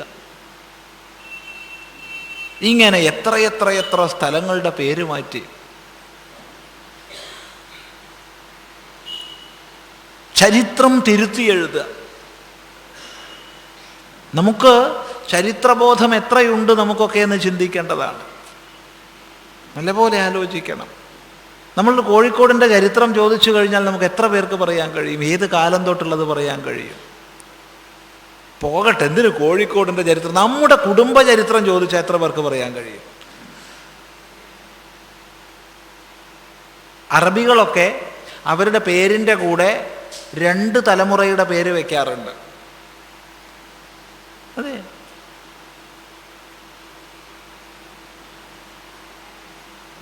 ഇപ്പം മുസ്തഫയുടെ മകൻ അബൂബക്കറിൻ്റെ മകള് സൈനബ എന്ന് പറഞ്ഞാൽ സൈനബ ബിന്ത് മുസ്തഫ ബിൻ അബൂബക്കർ എന്ന് പറയും. അപ്പോൾ ഒന്നൊരു ബിന്നും ഒരു ബിന്ദുവായി. മകനും മകളും. ഇന്നാളുടെ മകനായ ഇന്നാളുടെ മകള് എന്ന് വെച്ചു. അപ്പം നമ്മുടെ പൂർവികരായ 2 തലമുറയുടെ സ്മൃതി അവർ സജീവമായി നിലനിർത്തുന്നു. ഇന്ന് നമ്മുടെ മക്കളോട് അച്ചച്ചൻ്റെ പേര് ചോദിച്ചാൽ അറിയില്ല. പിന്നെയല്ലേ അച്ചച്ചൻ്റെ പേര് അറിയില്ല. ഇത്ര പോലും സ്വന്തം കുടുംബത്തെ, പൈതൃകത്തെ സംബന്ധിച്ച് പോലും അറിവില്ലാത്തവരായി നമ്മൾ തീരുമ്പോൾ പിന്നെ എങ്ങനെ നമുക്ക് അഭിമാനം ഉണ്ടാവും? ചിന്തിക്കുക. അഭിമാനമില്ലാത്തൊരു ജനതയെ എളുപ്പത്തിൽ അടിമത്തത്തിൽ നിലനിർത്താൻ കഴിയും. അതെ, സ്വന്തം പൈതൃക മഹിമാബോധമില്ലാത്തവരെ എളുപ്പത്തിൽ അടിമകളാക്കി നിലനിർത്താൻ കഴിയും. അതുകൊണ്ട് ചരിത്രബോധം പ്രധാനമാണ്. ചരിത്രബോധമുള്ള ഒരു സമൂഹമേ ചാരിത്രവാന്മാരാവൂ. വളരെ പ്രധാനമാണ്. നോക്കൂ, നമുക്ക് സഹസ്രാബ്ദങ്ങളുടെ ചരിത്രമുണ്ട്. സഹസ്രാബ്ദങ്ങളുടെ ചരിത്രം സായിപ്പ് എഴുതി വെച്ച ചരിത്രമല്ല. വ്യാസൻ പകർന്നു തന്ന, വാൽമീകി പകർന്നു തന്ന സഹസ്രാബ്ദങ്ങളുടെ ചരിത്രം നമ്മളിത് അറിയുകയും അഭിമാനിക്കുകയും ചെയ്യുന്നുണ്ടോ? മറ്റ് പല രാജ്യങ്ങളിൽ നമ്മൾ പോകുന്ന സമയത്ത്, പഠിക്കുന്ന സമയത്ത് അവിടെ ദശകങ്ങളുടെ ചരിത്രമേ ഉള്ളൂ. ചിലപ്പോൾ ചിലയിടത്താകട്ടെ ചില നൂറ്റാണ്ടുകളുടെ ചരിത്രവും. പക്ഷേ കേവലം നൂറ്റാണ്ടുകളോ ദശകങ്ങളോ ഉള്ളൂ എങ്കിൽ പോലും അതിലവർ എത്രമാത്രം അഭിമാനിക്കുന്നെന്നറിയോ? ആ അഭിമാനം കൊണ്ടല്ലേ അവരുടെ രാഷ്ട്രങ്ങൾ മുന്നോട്ട് പോകുന്നത്. ചിന്തിക്കുക. നൂറ്റാണ്ടുകളുടെ ചരിത്രം അവകാശപ്പെടുന്ന അമേരിക്കയെ മാറ്റിവെക്കട്ടെ, ഏതാനും നൂറ്റാണ്ടുകളുടെ ചരിത്രം അത്രയേ ഉള്ളൂ. പഴയ ചരിത്രമൊക്കെ അവർ മാറ്റി. പഴയ ചരിത്രം സൂക്ഷിച്ചിരുന്ന ജനവിഭാഗങ്ങളെ അവർ ഇല്ലാതാക്കി. ഇപ്പൊ പറയുന്ന അവകാശപ്പെടുന്ന ചരിത്രം ഏതാനും നൂറ്റാണ്ടുകളുടേത് മാത്രം എങ്കിൽ പോലും മാറ്റിവെക്കുക. നൂറ്റാണ്ടുകൾ ഉണ്ടല്ലോ. എന്നാൽ ദശകങ്ങളുടെ ചരിത്രം മാത്രമുള്ളൊരു രാജ്യത്തെ പറയാം. ചെക്ക്, യൂറോപ്പിലെ ചെക്ക് റിപ്പബ്ലിക്, യൂറോപ്പിൻ്റെ ടൂറിസ്റ്റ് കേന്ദ്രമായി നിലനിൽക്കുന്ന ചെക്ക് റിപ്പബ്ലിക്. അവിടെ ചെക്കിൻ്റെ തലസ്ഥാനമായിട്ട് പ്രാഗ്, അവരുടെ ഭാഷയിൽ പ്രാഹ, അവിടുത്തെ സംസ്കൃത പദങ്ങളാണ് ഏറെയും കിട്ടുക ചെക്ക് ഭാഷയിൽ. അതിരിക്കട്ടെ. അതിൻ്റെ കേന്ദ്രസ്ഥാനമായിട്ടുള്ളത്, ഈ പ്രാഗ് പട്ടണത്തിൻ്റെ കേന്ദ്രസ്ഥാനമായിട്ടുള്ളത്, ഏറ്റവും പ്രധാന ടൂറിസ്റ്റ് അട്രാക്ഷൻ ആയിട്ടുള്ള സ്ഥലം അവിടുത്തെ ഒരു ചാൾസ് ബ്രിഡ്ജാണ്. 1400കളിൽ പണി കഴിക്കപ്പെട്ട പാലമാണ്. ഒന്നാം തരം പാലം. നമ്മൾ എഞ്ചിനീയർമാരൊക്കെ ഒന്ന് പോയി കാണേണ്ടതാണ്. യാതൊരു കേടും കൂടാതെ ഇന്നും നിലനിൽക്കുന്ന പാലം.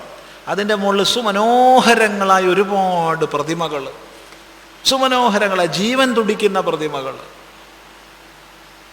ആ പ്രതിമകളിൽ ഓരോന്നിനെക്കുറിച്ചും അവിടുത്തെ ഗൈഡ് പറഞ്ഞു തരും നമുക്ക്. ഇനി ശ്രദ്ധിക്കുക, ഇനി പറയും, ഇതൊന്നുമല്ല നമ്മൾ പറയാൻ ഉദ്ദേശിച്ചത്. 100 കണക്കിന് ഗൈഡുകളുണ്ട് അവിടെ. കാരണം ലോകത്തിൻ്റെ എല്ലാ ഭാഗത്തും ടൂറിസ്റ്റുകൾ വന്ന് നിറയുന്ന സ്ഥലമാണ്. അവർക്കൊക്കെ പറഞ്ഞു കൊടുക്കാൻ ഗൈഡുകളുണ്ട്. ഈ ഗൈഡുകളെല്ലാം ഔദ്യോഗികമായി ട്രെയിനിങ് ലഭിച്ചവരാണ്. അവർ പലതും കാണിച്ചു തരുന്ന കൂട്ടത്തിൽ ഒന്ന് മറക്കില്ല, ഒന്നവർ കാണിച്ചിരിക്കും. പറയുന്നതിൽ ആർക്കെങ്കിലും സംശയം ഉണ്ടെങ്കിൽ പോയി പരിശോധിക്കാം. ഈ ചാൾസ് ബ്രിഡ്ജിൻ്റെ അടിയിലൂടെ ഒഴുകുന്ന വാൾത്തോവ നദി, ആ വാൾത്തോവ നദിയിൽ കുറച്ച് ദൂരെ അവർ ചൂണ്ടിക്കാണിച്ചിട്ട് ചോദിക്കും, നിങ്ങൾ ആ ടാങ്ക് കണ്ടോ എന്ന് ചോദിക്കും. അപ്പോഴാണ് നമ്മളത് നോക്കുക. അവിടെ ഒരു ടാങ്ക്, യുദ്ധ ടാങ്ക് ഉണ്ട്. ആ ടാങ്ക് വെള്ളത്തിൽ മുങ്ങിക്കിടക്കുക. അതിൻ്റെ കുഴൽ മുകളിലേക്കാണ് വെള്ളത്തിലായിട്ടിരിക്കണത്. നമുക്ക് അത്ഭുതം വരും, ഇതെന്തിനാ ഈ ടാങ്ക് വെള്ളത്തിലിട്ടത് എന്ന് നമുക്ക് തോന്നും. തൊട്ടപ്പുറത്തൊരു പ്ലാറ്റ്ഫോം ഉണ്ട്, വലിയൊരു പ്ലാറ്റ്ഫോം കെട്ടി വെച്ചിട്ടുണ്ട്. അതിൻ്റെ മുകളിൽ ഒന്നുമില്ല. അപ്പോൾ അവർ പറയും, നിങ്ങൾ ആ പ്ലാറ്റ്ഫോം കണ്ടോ? കണ്ടു.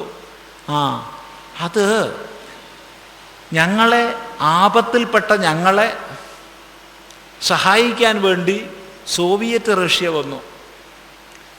അങ്ങനെ സോവിയറ്റ് റഷ്യയുടെ സഹായത്തോടു കൂടി ഞങ്ങൾ ജയിച്ചു യുദ്ധത്തിൽ.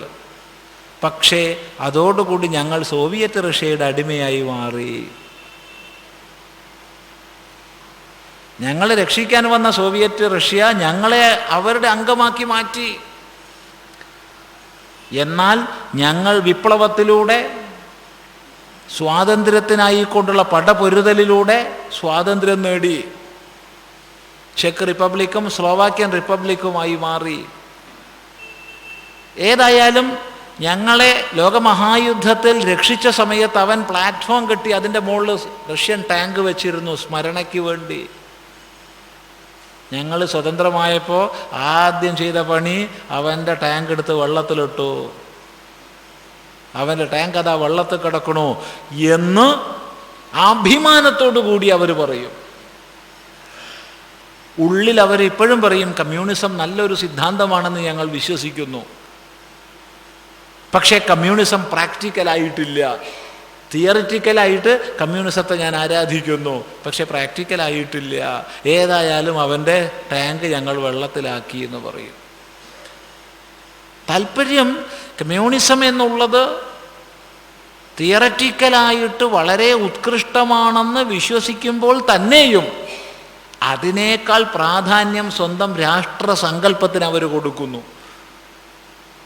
രാഷ്ട്രം സ്വതന്ത്രമായതോടുകൂടി തങ്ങളെ പാരതന്ത്ര്യത്തിൽ അകപ്പെടുത്താൻ വേണ്ടി വെച്ചവരുടെ ചെയ്തികളെ തുറന്നു കാണിക്കുന്നു. ദശകങ്ങളുടെ മാത്രം ചരിത്രമുള്ള പ്രദേശങ്ങൾ നിലനിൽക്കുന്നത് ഈ അഭിമാനം കൊണ്ടാണ്. അവരുയരുന്നത് അഭിമാനം കൊണ്ടാണ്. സഹസ്രാബ്ദങ്ങളുടെ ചരിത്രമുള്ള നമ്മുടെ ചരിത്രത്തെക്കുറിച്ച് അറിയാതെ അതിൽ അഭിമാനിക്കാതെ കഴിഞ്ഞാൽ എങ്ങനെ ചാരിത്രവാന്മാരാകും?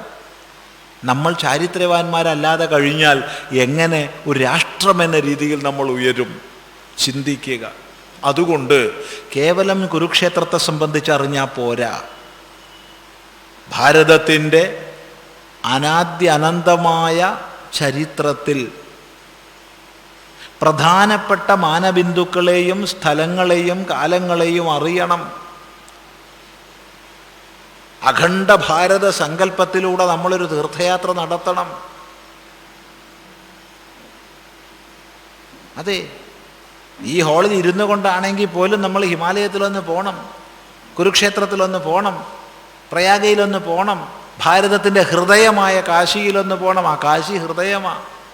മൂലാധാരമായ കന്യാകുമാരിയിലൊന്ന് പോകണം, സഹസ്രാരമായ കൈലാസത്തിലൊന്ന് പോകണം, 51 ശക്തിപീഠങ്ങളിൽ കൂടെ സഞ്ചരിക്കണം, 12 ജ്യോതിർലിംഗങ്ങളിലൂടെ സഞ്ചരിക്കണം, ചതുർധാമങ്ങളിലൂടെ സഞ്ചരിക്കണം. മനസ്സുകൊണ്ട്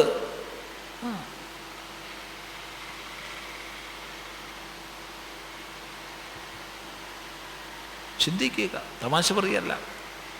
അപ്പോഴാണ് ഭാരതം എന്നുള്ള ആ മഹത്വപൂർണമായ ആ ഒരു അഭിമാനം നമുക്ക് വരിക. ഇതിനെയൊന്നും നിരാകരിക്കരുതേ. മഹാഭാരത യുദ്ധമേ ഉണ്ടായിട്ടില്ല. അപ്പം മഹാഭാരത യുദ്ധമേ ഉണ്ടായിട്ടില്ല എന്ന് പറഞ്ഞാൽ അപ്പം ഈ പറഞ്ഞതൊക്കെ വെറുതെ പറഞ്ഞുണ്ടാക്കിയതാന്ന് വരും. നമ്മുടെ അടിത്തറ തകർന്നു.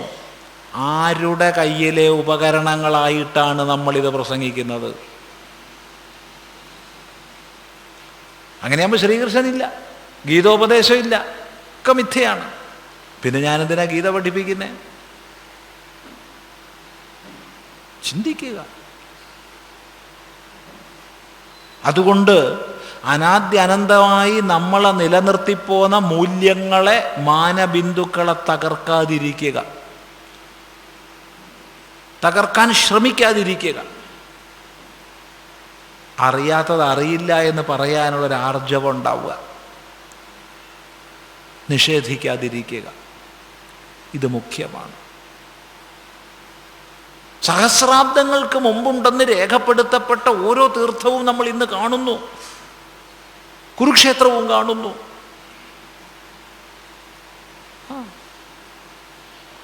പിന്നെ എന്തിനു നമ്മൾ നിഷേധിക്കണം? എങ്ങനെ നിഷേധിക്കും? സ്വാമി ഇതൊക്കെ മനസ്സിലുണ്ടായതാണ്. അതേലോ, ഇതൊക്കെ മനസ്സിലുള്ളതാ. നീയും നിൻ്റെ ഭാര്യയും നിൻ്റെ ഭർത്താവും നിൻ്റെ കുട്ടിയും ഒക്കെ മനസ്സിലുണ്ടായതാ. ശരി, അത് പറ്റില്ല, അതൊക്കെ ഉള്ളതാണ്. എന്നാൽ ഇതും ഉള്ളതാ. ചിന്തിക്കുക. മറ്റത് ഒരുതരം ഈ അർദ്ധകുക്കുട പാകന്യായമില്ലേ? അർദ്ധകുക്കുട പാകന്യായം പ്രസിദ്ധമാണ്.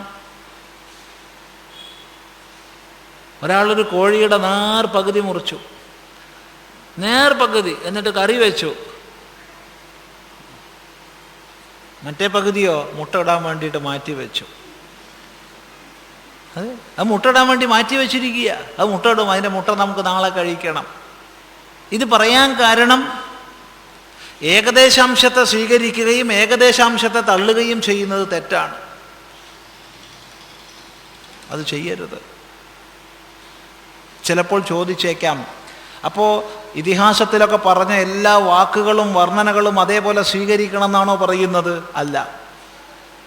അതിലൊട്ടനവധി അതിശയോക്തി ഭാഷകളുണ്ട്, ന്യൂനോക്തി ഭാഷകളുണ്ട്, ചമത്കാരപൂർവമായ വർണ്ണനകളുണ്ട്. അതിനെ മനസ്സിലാക്കാൻ കഴിയണം. അപ്പോൾ ഉദാഹരണം പറഞ്ഞുതരാം.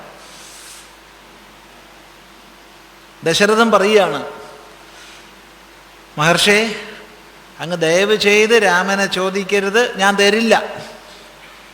വിശ്വാമിത്രനോടാ പറയുന്നത്. കാരണം എനിക്ക് 60,000 വയസ്സായിട്ടുണ്ടായ കുട്ടിയാ, ഞാൻ തരില്ല. ഇതേ ദശരഥൻ വസിഷ്ഠൻ തുടങ്ങിയ മഹാപുരുഷന്മാരുമായി ചർച്ച ചെയ്യുന്ന സന്ദർഭത്ത് പറയുന്നുണ്ട്, 60,000 വയസ്സായ എനിക്ക് മക്കളില്ലല്ലോ, വല്ലാത്ത ദുഃഖം. അപ്പോഴാണ് അവരൊരു യാഗം നടത്താൻ തീരുമാനിക്കുന്നത്, അശ്വമേധം. അങ്ങനെ അതിൻ്റെ ഭാഗമായിട്ട് പുത്രകാമേഷ്ടി നടത്താമെന്ന് ഉപദേശിച്ചു കൊടുത്തു ഋഷ്യശൃംഗൻ. ചിന്തിക്കുക, അശ്വമേധം നടത്താനാണ് നിശ്ചയിച്ചത്. അശ്വമേധത്തിൻ്റെ ഭാഗമായിട്ട് പുത്രകാമേഷ്ടി നടത്താൻ ഋഷ്യശൃംഗൻ ഉപദേശിച്ചു കൊടുത്തു. അതിനനുസരിച്ച് പുത്രകാമേഷ്ടി നടത്തി. ചോദ്യം, ഒരു മനുഷ്യൻ 60,000 വയസ്സ് വരെ ജീവിക്കുമോ? ഈ വേദം പറയുന്നു ശതായുർവൈ പുരുഷഃ എന്ന്. പിന്നെ എങ്ങനെ 60,000 വയസ്സ് വരെ ജീവിക്കും?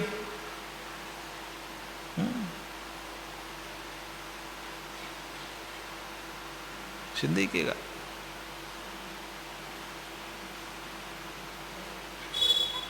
കഴിഞ്ഞ ആഴ്ച ഒരേ ദിവസം നടന്ന 2 സംഭവം പറയാം. ഒരാളെ കണ്ടു. സ്വാമിജിയെ കണ്ടിട്ട് ഇന്നലെ കണ്ട പോലെയാ തോന്നണത്. നമ്മളോട് ഇന്നലെയൊന്നല്ല, കൊല്ലം 14 കടന്നു പോയിട്ടുണ്ട്. 14 കൊല്ലം. അപ്പം ഈ 14 കൊല്ലം കക്ഷിക്ക് ഇന്നലെ പോലെയാ തോന്നിയത്. അതേ ദിവസം വേറൊരാളെ കണ്ടു. അയാൾ പറഞ്ഞെന്താ അറിയോ? ദിവസം നീങ്ങണില്ല സ്വാമി, വേദന തിന്ന് ജീവിക്കുന്ന ഞാൻ, ദിവസം നീങ്ങുന്നില്ല. ഓരോ നിമിഷവും എനിക്ക് യുഗം പോലെ തോന്നുന്നു. കാരണം വേദന സഹിക്കാൻ വയ്യാത്ത അവസ്ഥയിലാണ് അയാൾ. ക്യാൻസർ അയാളുടെ ദേഹത്തെ കരണ്ട് തിന്നുകയാണ്. ഒരു ചികിത്സയും ചെയ്യാനില്ല. ഒരുപാട് റേഡിയേഷനൊക്കെ ചെയ്തത് കാരണം ഇപ്പോൾ വേദനാസംഹാരികളൊന്നും ഫലിക്കുന്നില്ല. പെട്ടഞ്ഞ് ജീവിക്കുകയാണ്. അയാൾക്കൊരു നിമിഷം യുഗം പോലെ തോന്നുന്നു. മറ്റേയാൾക്കോ 14 കൊല്ലം ഇന്നലെ കണ്ട പോലെ തോന്നുന്നു. എന്താ കാരണം? ഒരാൾക്ക് ദുഃഖം ക്ലേശം ഉണ്ടാവുമ്പോൾ സമയം നീങ്ങുന്നില്ലെന്ന് തോന്നും. ദാരിദ്ര്യവും കഷ്ടപ്പാടൊക്കെ കുറയുമ്പോൾ വേഗം നീങ്ങിയും തോന്നും. ഇപ്പോൾ നമ്മൾ പ്രായമുള്ളവർ പൊതുവെ പറയാറുണ്ട്, ഇപ്പോൾ ഒക്കെ സമയം വലിയ സ്പീഡിലാണ് പോണത്, പണ്ട് ഞങ്ങളെയൊക്കെ ചെറുപ്പത്തിൽ പതുക്കിയായിരുന്നു പോവുക അല്ലേ? എന്താ സംഭവം? കാലത്തിൻ്റെ വേഗം കൂടിയിട്ടുമില്ല കുറഞ്ഞിട്ടുമില്ല. പക്ഷെ ഇപ്പോൾ ദാരിദ്ര്യ നാട്ടിൽ കുറഞ്ഞത് കൊണ്ട് സ്പീഡ് കൂടിയ പോലെ തോന്നുക. അതാ ശരി. അപ്പോൾ മക്കളില്ലാത്ത ദുഃഖം, പ്രത്യേകിച്ചൊരു രാജാവ്, ചക്രവർത്തി സാർവഭൗമന, അവന് മക്കളില്ലാതെ വരുമ്പോൾ ഈ രാജ്യത്തിൻ്റെ സ്ഥിതി എന്താവും തുടങ്ങിയ ക്ലേശം കൊണ്ട് ഓരോ വർഷവും അയാൾ തള്ളി നീക്കിയത് 1000 കൊല്ലം പോലെയാ. ഒരു കൊല്ലത്തിൻ്റെ നീളം എത്രയാ? 1000 കൊല്ലം. അപ്പം എത്രാം വയസ്സിലാ ദശരഥന് മക്കളുണ്ടായത്? 60-ാം വയസ്സിൽ. അതെ, സംശയമില്ല. ശ്രീരാമചന്ദ്രൻ 11,000 കൊല്ലം അയോധ്യ ഭരിച്ചു. 11,000 കൊല്ലം രാജ്യം ഭരിച്ചു രാമൻ. അതെങ്ങനെയാടേ 11,000 കൊല്ലം ഉണ്ടാവാൻ? മനുഷ്യന് 100 വയസ്സല്ലേ പരമായുസുള്ളൂ. 1000 കൊല്ലം കൊണ്ട് ഒരു രാജാവിന് വരുത്താൻ കഴിയുന്ന പരിഷ്കാരങ്ങൾ, പുരോഗമനങ്ങൾ 1 കൊല്ലം കൊണ്ടുണ്ടാക്കി.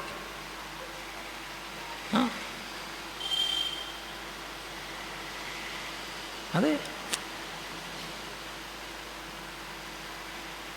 അപ്പം എന്തായി? 11 കൊല്ലം ഭരിച്ചാൽ 11,000 കൊല്ലം. ഇങ്ങനെ ചമത്കാര ഭാഷകളെയും അതിശയോക്തി ഭാഷകളെയും ന്യൂനോക്തി ഭാഷകളെയും ഒക്കെ മനസ്സിലാക്കാൻ കഴിയണം. പക്ഷേ മുഖ്യതന്തു ഉള്ളതാണെന്നറിയണം. അതിനെ ഒരിക്കലും നിഷേധിക്കരുത്. ഇത് പ്രത്യേകം ശ്രദ്ധിക്കുക. അതുകൊണ്ട് നീയും ഞാനും ഇവിടെ ഇരുന്ന് സംസാരിക്കുന്നു എന്നുള്ളത് സത്യമാണെങ്കിൽ കുരുക്ഷേത്ര യുദ്ധഭൂമിയും കുരുക്ഷേത്രവും കുരുക്ഷേത്ര യുദ്ധവും സത്യം തന്നെയാണ്. എന്നാൽ ആത്യന്തികമായി സത്യമാണോ എന്ന് ചോദിച്ചാൽ അല്ലേ അല്ല. ഇതെല്ലാം മിഥ്യാപ്രപഞ്ചത്തിലെ ചില പ്രതിഭാസങ്ങൾ മാത്രമാണ്. ശ്രദ്ധിക്കുക. ഇത് നല്ലപോലെ അനുസന്ധാനം ചെയ്യുക.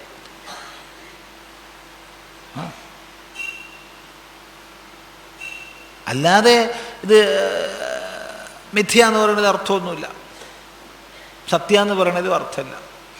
ഈ 2 തലഭേദങ്ങളിൽ വേർതിരിച്ച് മനസ്സിലാക്കുക. ഇതിഹാസത്തിൽ മഹാഭാരതത്തിൽ എന്തൊക്കെ കുരുക്ഷേത്രത്തെ സംബന്ധിച്ച് പറഞ്ഞിട്ടുണ്ടോ ഒക്കെ ഇന്നും നമുക്ക് പോയി കാണാൻ സാധിക്കും. അത് കാണിക്കാൻ വേണ്ടി നിങ്ങളോട് സ്വാമി ചിദാനന്ദപുരി ചില്വാനം മേടിക്കുന്നു. എൻ്റെ കൂടെ വരൂ, ഞാൻ കുരുക്ഷേത്രം കാണിക്കാം. ചില്ലാനം തന്നാൽ ഞാൻ കൊണ്ടുപോയി കാണിക്കാം. ചില്ലാനം മേടിച്ചു. എന്നിട്ട് വേദിയിൽ വന്നിട്ട് ചിദാനന്ദപുരി സ്വാമി പ്രസംഗിക്കുന്നു, കുരുക്ഷേത്രം മിഥ്യയാണ്, യുദ്ധം നടന്നിട്ടില്ല. പിന്നെ എന്തിനാ സ്വാമി നിങ്ങൾ എന്നെ കൊണ്ടുപോയതെന്ന് ചോദിച്ചാൽ എന്താ ഞാൻ പറയുക? സ്വാമി നിങ്ങളല്ലേ എന്നെ കൊണ്ടുപോയത്. ഇതാണ് ജ്യോതി സരസ്, ഇവിടെയാണ് ഗീത ഉപദേശിക്കപ്പെട്ടത്, ഇതാണ് ഭീഷ്മ പിതാമഹൻ കടന്ന സ്ഥലം, ഇതാണ് സന്നിഹിത തീർത്ഥം, ഇതാണ് ബ്രഹ്മസരോവരം, ഇത് പ്രദക്ഷിണം ചെയ്തോളൂ, നല്ലതാണ്. അതെ, ബ്രഹ്മസരോവരം ഒരു പ്രാവശ്യമെങ്കിലും പ്രദക്ഷിണം ചെയ്താൽ രോഗമൊന്നും ഉണ്ടാവില്ല, ഉറപ്പാ. എന്താ കാരണം? 9 കിലോമീറ്ററിലധികം വരും. ഇപ്പോൾ ദിവസം 9 കിലോമീറ്റർ നടന്നു കഴിഞ്ഞാൽ എന്ത് രോഗം വരും? ഒരു രോഗവും വരില്ല. അത് അത്ര സ്വച്ഛമാക്കി വെച്ചിട്ടുമുണ്ട് അവിടെ, വളരെ വൃത്തിയാണ്. അതുപോലെ ഇതാണ് നാരായണ സരോവരം എന്നൊക്കെ ഞാൻ നിങ്ങൾക്ക് കാണിച്ചു തന്നു. നിങ്ങളടുത്ത് ഞാൻ ചില്ലാനോ മേടിച്ചു, ഉള്ളത് തന്നെ, ഉള്ള നോട്ട് സത്യമേവ ജയതേന്ന് രേഖപ്പെടുത്തിയ നോട്ടാണ് ഞാൻ മേടിച്ചത്. എന്നിട്ട് ഞാൻ മൈക്കിലൂടെ നിങ്ങളോട് പറയുകയാണ് ഇത് മിഥ്യയാണ്, കുരുക്ഷേത്ര യുദ്ധവും നടന്നിട്ടില്ല, കുരുക്ഷേത്രവും ഇല്ല. എന്തൊരു കഷ്ടം, എന്തൊരു ചതിയാണ് ഞാൻ ചെയ്യണത്. അവിടെ ഏതെങ്കിലും ഒന്ന് നിശ്ചയിക്കണം. ഒന്നുകിൽ കുരുക്ഷേത്രം ഉള്ളതാണ് എന്ന് നിശ്ചയിച്ചാൽ നിങ്ങളെടുത്ത് ചില്ലാനം വാങ്ങി എനിക്ക് കൊണ്ടുപോകാം. അല്ല, ഇല്ലാത്തതാണ് നിശ്ചയിച്ചാൽ നിങ്ങളെ ഞാൻ കുരുക്ഷേത്രം കാണിക്കാൻ കൊണ്ടുപോകരുത്. പിന്നെ എന്ത് വേണം? ഇതൊക്കെ സാങ്കല്പികമാണ്. കണ്ണടച്ചിരുന്നോളൂ. അടച്ചു. കുരു എന്ന് പറഞ്ഞാൽ കൃ ധാതുവിൽ നിന്ന് വരുന്നതാണ്. ചെയ്യുക എന്നാണ് അതിൻ്റെ അർത്ഥം. ഇപ്പം ചെയ്യാനുള്ള ക്ഷേത്രമാണ് കുരുക്ഷേത്രം, പ്രവർത്തിക്കാനുള്ള ക്ഷേത്രം അത് ഈ ശരീരം തന്നെയാണ്. ഈ ശരീരത്തിൽ എപ്പോഴും ആസുരിക ശക്തിയും ദൈവിക ശക്തിയും തമ്മിലുള്ള യുദ്ധമുണ്ട്. ആസുരിക ശക്തിയാണ് ധാർത്തരാഷ്ട്രന്മാർ, ദൈവീ ശക്തിയാണ് പാണ്ഡവന്മാർ. ഇവർ തമ്മിലുള്ള യുദ്ധം നിരന്തരം നടക്കുന്നുണ്ട്. ഈ യുദ്ധമാണ് വർണ്ണിക്കപ്പെട്ടത്. അതിൽ കവിഞ്ഞൊന്നുമില്ല. അതിനൊരു ചമത്കാര ഭാഷയൊക്കെ കൊടുത്തു വ്യാസൻ എന്ന് ഞാൻ പറയുകയാണെങ്കിൽ നിങ്ങൾ പറയണം, സ്വാമി ചിദാനന്ദപുരി സ്വാമി ഒന്ന് കണ്ണുപൂട്ടിയിരിക്കോ? കണ്ണുപൂട്ടി. ഞാൻ ഇത്ര ഉറുപ്പ്യ തന്നു എന്ന് സങ്കല്പിച്ചോളൂ. സങ്കല്പിച്ചു, എണീറ്റ് പോയിക്കോളൂ. അങ്ങോട്ടും ഇങ്ങോട്ടും തുല്യ ദൂരല്ലേ? അതെ, അങ്ങോട്ടും ഇങ്ങോട്ടും തുല്യ ദൂരമാണ്. അതുകൊണ്ട് പറയാനുള്ളതൊന്ന് മാത്രം, ഈ ജഗത്ത് മുഴുവൻ മിഥ്യയാണ്, അതിൽ സംശയമില്ല. ആ നിലയ്ക്ക് കുരുക്ഷേത്രവും കുരുക്ഷേത്ര യുദ്ധവും മിഥ്യയാണ്. എന്നാൽ മിഥ്യാപ്രപഞ്ചത്തിൽ വ്യാവഹാരികതകളെ നമ്മൾ അംഗീകരിക്കുന്നു. നമുക്ക് അച്ഛനുണ്ട്, അമ്മയുണ്ട്, ഗുരുനാഥനുണ്ട്, ശിഷ്യനുണ്ട്, ഈ ക്ഷേത്രമുണ്ട്, വീടുണ്ട്, എല്ലാം ഉണ്ട്. എങ്കിൽ കുരുക്ഷേത്ര യുദ്ധവുമുണ്ട്, കുരുക്ഷേത്രമുണ്ട്, അവിടെ നടന്ന ഉപദേശമുണ്ട്, ഭഗവാനുണ്ട്. എന്താ പറയേണ്ടത്? കൗരവർ 2 വിഭാഗമായിട്ട് ധാർത്തരാഷ്ട്രരും പാണ്ഡവരുമായിട്ട് യുദ്ധം ചെയ്തിട്ടുണ്ട്. ആ യുദ്ധം 18 ദിവസം നീണ്ടു നിന്നിട്ടുണ്ട്. അതിൽ പറഞ്ഞ സംഭവങ്ങളൊക്കെ നടന്നിട്ടുണ്ട്. ഒന്നുപോലും നടക്കാത്തതില്ല. ഇതാണ് ഈ വിഷയത്തെ ഏറ്റവും സംക്ഷിപ്തമായി പറഞ്ഞാൽ. എന്തെങ്കിലും സംശയങ്ങളുണ്ടെങ്കിൽ ചോദിക്കുക. സംശയമൊന്നും ഇല്ല വെച്ചാൽ വളരെ സന്തോഷം. നിങ്ങൾക്ക് ചോദിച്ചിട്ട് അറിയില്ല വെച്ചാലും വളരെ സന്തോഷം. വ്യാവഹാരിക സത്യത്തെക്കുറിച്ച് പറഞ്ഞു കേട്ടപ്പോൾ പുനർജന്മത്തെക്കുറിച്ച് അറിയുവാൻ ആഗ്രഹം തോന്നുന്നു. ഒന്ന് വിശദീകരിച്ച് തന്നാൽ നന്നായിരുന്നു. വളരെ സന്തോഷം. ഇതിലേറ്റവും സന്തോഷം ഈ പുനർജന്മം എന്നുള്ളത് വ്യാവഹാരികമാണെന്ന് ശരിക്കും ഉൾക്കൊണ്ട ആളാണ് ഇത് എഴുതിയിട്ടുള്ളത്. വളരെ സന്തോഷം. അതുതന്നെയാണ് വേദാന്തത്തിൻ്റെ സാരം. പരമാർത്ഥത്തിൽ പുനർജന്മം ഉണ്ടോയെന്ന് വെച്ചാൽ ഇല്ലാന്നാ മറുപടി. എന്നാൽ ഉണ്ടോയെന്ന് ചോദിച്ചാൽ ഉണ്ടെന്നാ മറുപടി. എപ്പോൾ? ഈ വ്യവഹാര തലത്തിൽ ഞാൻ, നീ തുടങ്ങിയ വ്യവഹാരങ്ങളെ അംഗീകരിക്കുമ്പോൾ പുനർജന്മമുണ്ട്. എന്താണ് പുനർജന്മം? യോനി മന്യേ പ്രപദ്യന്തെ ശരീരത്വായ ദേഹിനഃ സ്ഥാണുമന്യേനു സംയന്തി യഥാ കർമ്മ യഥാശ്രുതം. വേദത്തിൽ, ഉപനിഷത്തിൽ പറയുകയാണ്, എങ്ങനെ നമ്മൾ ഈ ലോകത്ത് കർമ്മങ്ങളെ ചെയ്ത് സംസ്കാരത്തെ ആർജിച്ചുവോ, എങ്ങനെ ശാസ്ത്രാദി ശ്രവണം ചെയ്ത് സംസ്കാരത്തെ ആർജിച്ചുവോ, അതിനനുസരിച്ച് ചിലർ ജനിക്കാൻ വേണ്ടി, ശരീരത്തെ സ്വീകരിക്കാൻ വേണ്ടി ജന്മസ്ഥാനത്തെ പ്രാപിക്കുന്നു, യോനിയെ പ്രാപിക്കുന്നു. ചിലരാകട്ടെ വൃക്ഷം തുടങ്ങിയ സ്ഥാവരഭാവങ്ങളെ പ്രാപിക്കുന്നു എന്നാണ് ഈ മന്ത്രത്തിൻ്റെ അർത്ഥം. അതായത് നമ്മുടെ കയ്യിലിരിപ്പിനനുസരിച്ചാണ് ജന്മം കിട്ടുന്നതെന്നർത്ഥം. അപ്പം ആരായി ജന്മം നിശ്ചയിക്കണത്? നമ്മളെയൊക്കെ കയ്യിലിരിപ്പാ. ഈ കയ്യിലിരിപ്പ് എവിടുന്നുണ്ടായി? നമ്മുടെ കർമ്മങ്ങളിലൂടെ ഉണ്ടായി. അതെങ്ങനെ? നമ്മൾ എന്തൊരു ക്രിയ ചെയ്താലും അതേത് കാരണത്തെ കൊണ്ടായാലും അതത് സമയത്ത് നമ്മുടെ ഉള്ളിൽ സംസ്കാരം സ്വരൂപിക്കപ്പെടുന്നുണ്ട്. കർമ്മത്തിൻ്റെ സംസ്കാരം. ഈ സ്വരൂപിക്കപ്പെടുന്ന സംസ്കാരം വാസനയായിട്ട് മാറും. വാസനയ്ക്കനുസരിച്ച് വീണ്ടും കർമ്മം ചെയ്തേ മതിയാവൂ. അതിലൊരു ഒഴിവ് കഴിവുമില്ല. പറയേണ്ടിയില്ലായിരുന്നു എന്ന് വിചാരിച്ചു, എന്നാലും പറഞ്ഞു പോയി. അല്ലെങ്കിൽ ചെയ്യേണ്ടിയില്ലായിരുന്നു എന്ന് വിചാരിച്ചതാ, എന്നാലും ചെയ്തു പോയി എന്നൊക്കെ പറയണ്ട. ആരായി ചെയ്യിപ്പിക്കുന്നേ? ഒക്കെ ഭഗവാനാണ് സ്വാമി. ഒരു ഭഗവാനും അല്ല, നമ്മുടെ ഉള്ളിൽ നമ്മൾ സഞ്ചയിച്ച വാസനയാ. വെറുതെ ഭഗവാനെ കുറ്റം പറയേ, വാസനയാണ്. അപ്പം വാസനാപ്രേരിതരായി കർമ്മം, കർമ്മത്തിന് സംസ്കാരം, ആ സംസ്കാരത്തിൽ നിന്ന് വീണ്ടും വാസന, അതിന് വീണ്ടും കർമ്മം. ഇങ്ങനെ കർമ്മം, സംസ്കാരം, വാസന എന്നുള്ള ചക്രം മുന്നോട്ട് ഇങ്ങനെ പോണ സമയത്ത് ഓരോ ശരീരത്തിൻ്റെയും കാരണമായ പ്രാരബ്ധം കഴിഞ്ഞാൽ അപ്പം അവിടെ ഒരു സംശയം, എന്താ ഈ പ്രാരബ്ധം? നോക്കൂ, ജന്മജന്മാന്തരങ്ങളിലൂടെ സഞ്ചയിച്ച മൊത്തം കർമ്മ സംസ്കാരമുണ്ട്. അതാണ് സഞ്ചിത കർമ്മം. ആ സഞ്ചിത കർമ്മത്തിൽ നിന്ന് ചെറിയൊരു പങ്ക് ഈ ജന്മത്തിന് കാരണമാകുന്നതാണ് പ്രാരബ്ധം. പ്രാരബ്ധം കഴിഞ്ഞാൽ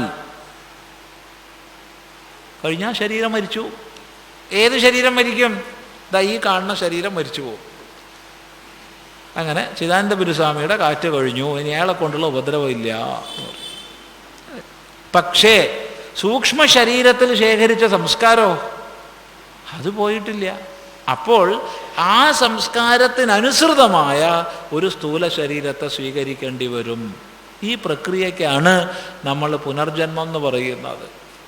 നമ്മൾ ആരും ഒഴിഞ്ഞ കടലാസോടുകൂടി വരുന്നവരല്ല.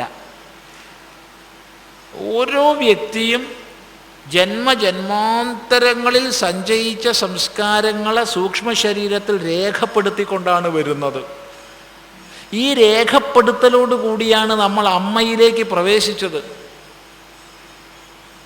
അതിസൂക്ഷ്മമാണത്. അതിൻ്റെ വിപുലീകരണമാണ് സംഭവിക്കുന്നത്. ഞാൻ അച്ഛനിൽ നിന്ന് അമ്മയിലേക്ക് പ്രവേശിച്ചത് ഈ സംസ്കാരത്തോട് കൂടിയിട്ടാണ്. എപ്പോഴാണ് ജീവൻ ഉണ്ടാവുന്നത്? ജീവന് ശരീരാഭിമാനം ഉണ്ടാവുന്നത് 7-ാം മാസത്തിലാണെന്ന് പറയാം. ഗർഭത്തിൽ 7-ാം മാസത്തിൽ ഇരിക്കുമ്പോഴാണ് ശരീരാഭിമാനം ഉണ്ടാവണമെന്നാണ് പറയണത്. പക്ഷേ ജീവൻ ബീജരൂപത്തിൽ ഞാൻ അച്ഛനിൽ നിന്ന് അമ്മയിലേക്ക് പ്രവേശിച്ചപ്പോൾ തന്നെ ഉണ്ട്. ഇല്ലെന്ന് പറയരുത്. എന്നിൽ ഞാൻ കൊണ്ടുവന്ന അതിസൂക്ഷ്മമായ സംസ്കാരമാണ് വിപുലീകരിച്ച് വന്നത്. അതിനനുസരിച്ചാണ് ഞാൻ പ്രപഞ്ചത്തെ നോക്കിക്കണ്ടത്, സംവേദനങ്ങളെ ഉൾക്കൊണ്ടത്.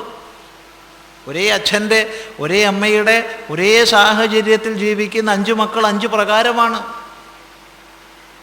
അവർ സംവേദനങ്ങളെ സ്വീകരിക്കുന്നതും അതിൽ നിന്ന് പാഠങ്ങളെ ഉൾക്കൊള്ളുന്നതും 5 പ്രകാരത്തിലാണ്. എന്തിനനുസരിച്ചാ? കയ്യിലിരിപ്പനുസരിച്ചാ. ഈ കയ്യിലിരിപ്പ് എവിടുന്ന് വന്നു? കൊണ്ടുവന്നതാണ്. അതെ,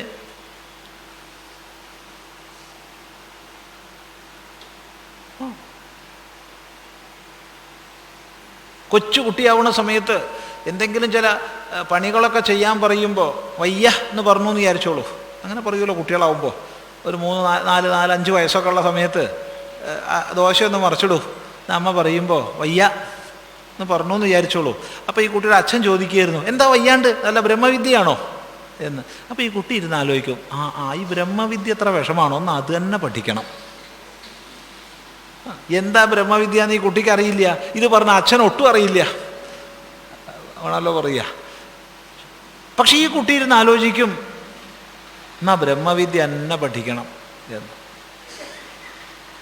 പക്ഷെ ഇവിടെ ചിന്തിക്കേണ്ട വിഷയം, ഈ അച്ഛൻ ഇതേ വാക്ക് മറ്റു കുട്ടികളോടും പറഞ്ഞിട്ടുണ്ടാവും. അല്ലാതെ യവനോട് മാത്രം പറയേണ്ട ഒരു സാഹചര്യം ഇല്ല. യവനോട് മാത്രമല്ല പറഞ്ഞത്, മറ്റു കുട്ടികളോടും ഇതെന്താ വല്ല ബ്രഹ്മവിദ്യയാണോ എന്ന് ഈ അച്ഛൻ പറഞ്ഞിട്ടുണ്ട്. പക്ഷെ അവരാരും ബ്രഹ്മവിദ്യ പഠിക്കണമെന്ന് ആഗ്രഹിച്ചില്ല. ഈ കുട്ടി ആഗ്രഹിച്ചു ബ്രഹ്മവിദ്യ തന്നെ പഠിക്കണം. അതുകൊണ്ട് നിങ്ങളുടെ മുമ്പിൽ ചിദാനന്ദ ഗുരുസ്വാമി ഇരുന്ന് സംസാരിക്കുന്നു. എന്തിൻ്റെ അടിസ്ഥാനത്തിലാണ് ആ സങ്കല്പം വരുന്നത്? അത് കൊണ്ടുവന്ന സംസ്കാരത്തിൻ്റെ അടിസ്ഥാനത്തിലാണ്. അതുകൊണ്ട് ചിലർ ചോദിക്കാറുണ്ട്, സ്വാമി എന്താ സന്യാസിയായത്? എന്താണ് സ്വാമിയെ സന്യാസത്തിന് പ്രേരിപ്പിച്ചത്? നമ്മളൊരു തേങ്ങ കുഴിച്ചിട്ടാൽ തെങ്ങ ഉണ്ടാവുള്ളൂ, അടയ്ക്ക മുളച്ചാൽ കവുങ്ങ ഉണ്ടാവുള്ളൂ, മാങ്ങയുടെ അണ്ടി മുളച്ചാൽ മാവേ ഉണ്ടാവുള്ളൂ. അല്ലാണ്ട് മാവിൻ്റെ അണ്ടി കുഴിച്ചു തെങ്ങുണ്ടായി, അത് സാധ്യമല്ല. നമ്മൾ എന്താ കൊണ്ടുപോകുന്ന വെച്ചാൽ അതേ ഉണ്ടാവുള്ളൂ. അപ്പം ഈ സംസ്കാരങ്ങൾക്കനുസരിച്ച് ദേഹാന്തരത്തെ സ്വീകരിക്കുന്നതാണ് പുനർജന്മം എന്ന പ്രതിഭാസം. ശ്രദ്ധിക്കുക, വ്യക്തമാണ്. ഒരു തരത്തിലും ഇതിനെ നിഷേധിക്കാൻ സാധ്യമല്ല, പുനർജന്മം എന്നുള്ളതിന്. അപ്പം എല്ലാവർക്കും പുനർജന്മം ഉണ്ടോയെന്ന് ചോദിച്ചാൽ, ഇത് അക്കൗണ്ട് ബുക്ക് പോലെയാണ്. ഓപ്പണിംഗ് ബാലൻസ് തുടങ്ങി, ഡെബിറ്റും ക്രെഡിറ്റും വന്നു, ക്ലോസിംഗ് ബാലൻസായി. നമ്മൾ വിചാരിക്കണോ കഴിഞ്ഞു എന്ന് വിചാരിച്ചു, കഴിഞ്ഞില്ല. ഇത് അടുത്ത ടേമിലെ ഓപ്പണിംഗ് ബാലൻസായി. ഈ ക്യാരി ഫോർവേഡ് അങ്ങനെ തുടരുകയാണ്, തുടർന്നുകൊണ്ടേയിരിക്കും. എത്ര കാലം വരെ എന്ന് ചോദിച്ചാൽ അതിനൊറ്റ വഴിയേ ഉള്ളൂ. ഇത് ക്യാരി ഫോർവേഡ് തുടരാതിരിക്കണമെങ്കിൽ ലിക്വിഡേറ്റ് ചെയ്യണം. അതെ, കമ്പനീസ് ആക്ടിലൊക്കെ ലിക്വിഡേഷൻ ആ പ്രോസസ്സ് ഉണ്ട്. ലിക്വിഡേഷന് കൊടുത്തു കഴിഞ്ഞാൽ പിന്നെ ക്യാരി ഫോർവേഡ് ഇല്ല, കഴിഞ്ഞു, ഒക്കെ സീറോ ബാലൻസായി, ഒക്കെ എഴുതി തള്ളി, കൊടുക്കണ്ട കൊടുത്തു, വാങ്ങണ്ട വാങ്ങി, എല്ലാം കഴിഞ്ഞു. ആ കമ്പനി ഇല്ല കേട്ടോ എന്ന് പറഞ്ഞു. എന്താ ലിക്വിഡേഷൻ ക്ലോസ് എന്നറിയോ? ആ ലിക്വിഡേഷൻ ക്ലോസ് ഉണ്ട്. സർവധർമാൻ പരിത്യജ്യ മാം ഏകം ശരണം വ്രജ. ഇതാണ് ലിക്വിഡേഷൻ ക്ലോസ്. ഇനി കമ്പനീസ് ആക്ടിലായിരുന്നു നോക്കണ്ട, അതിലിത് കാണില്ല. സർവധർമാൻ പരിത്യജ്യ മാം ഏകം ശരണം വ്രജ. സർവധർമ്മങ്ങളെയും ഉപേക്ഷിച്ച് അതിക്രമിച്ച് ഏകനും അദ്വിതീയനുമായ എന്നെ ശരണം പ്രാപിക്കൂ. ഇതാണ് ലിക്വിഡേഷൻ. അത് കഴിഞ്ഞാൽ ഈ ക്യാരി ഫോർവേഡ് ഇല്ല, അതുവരെ ഉണ്ട്.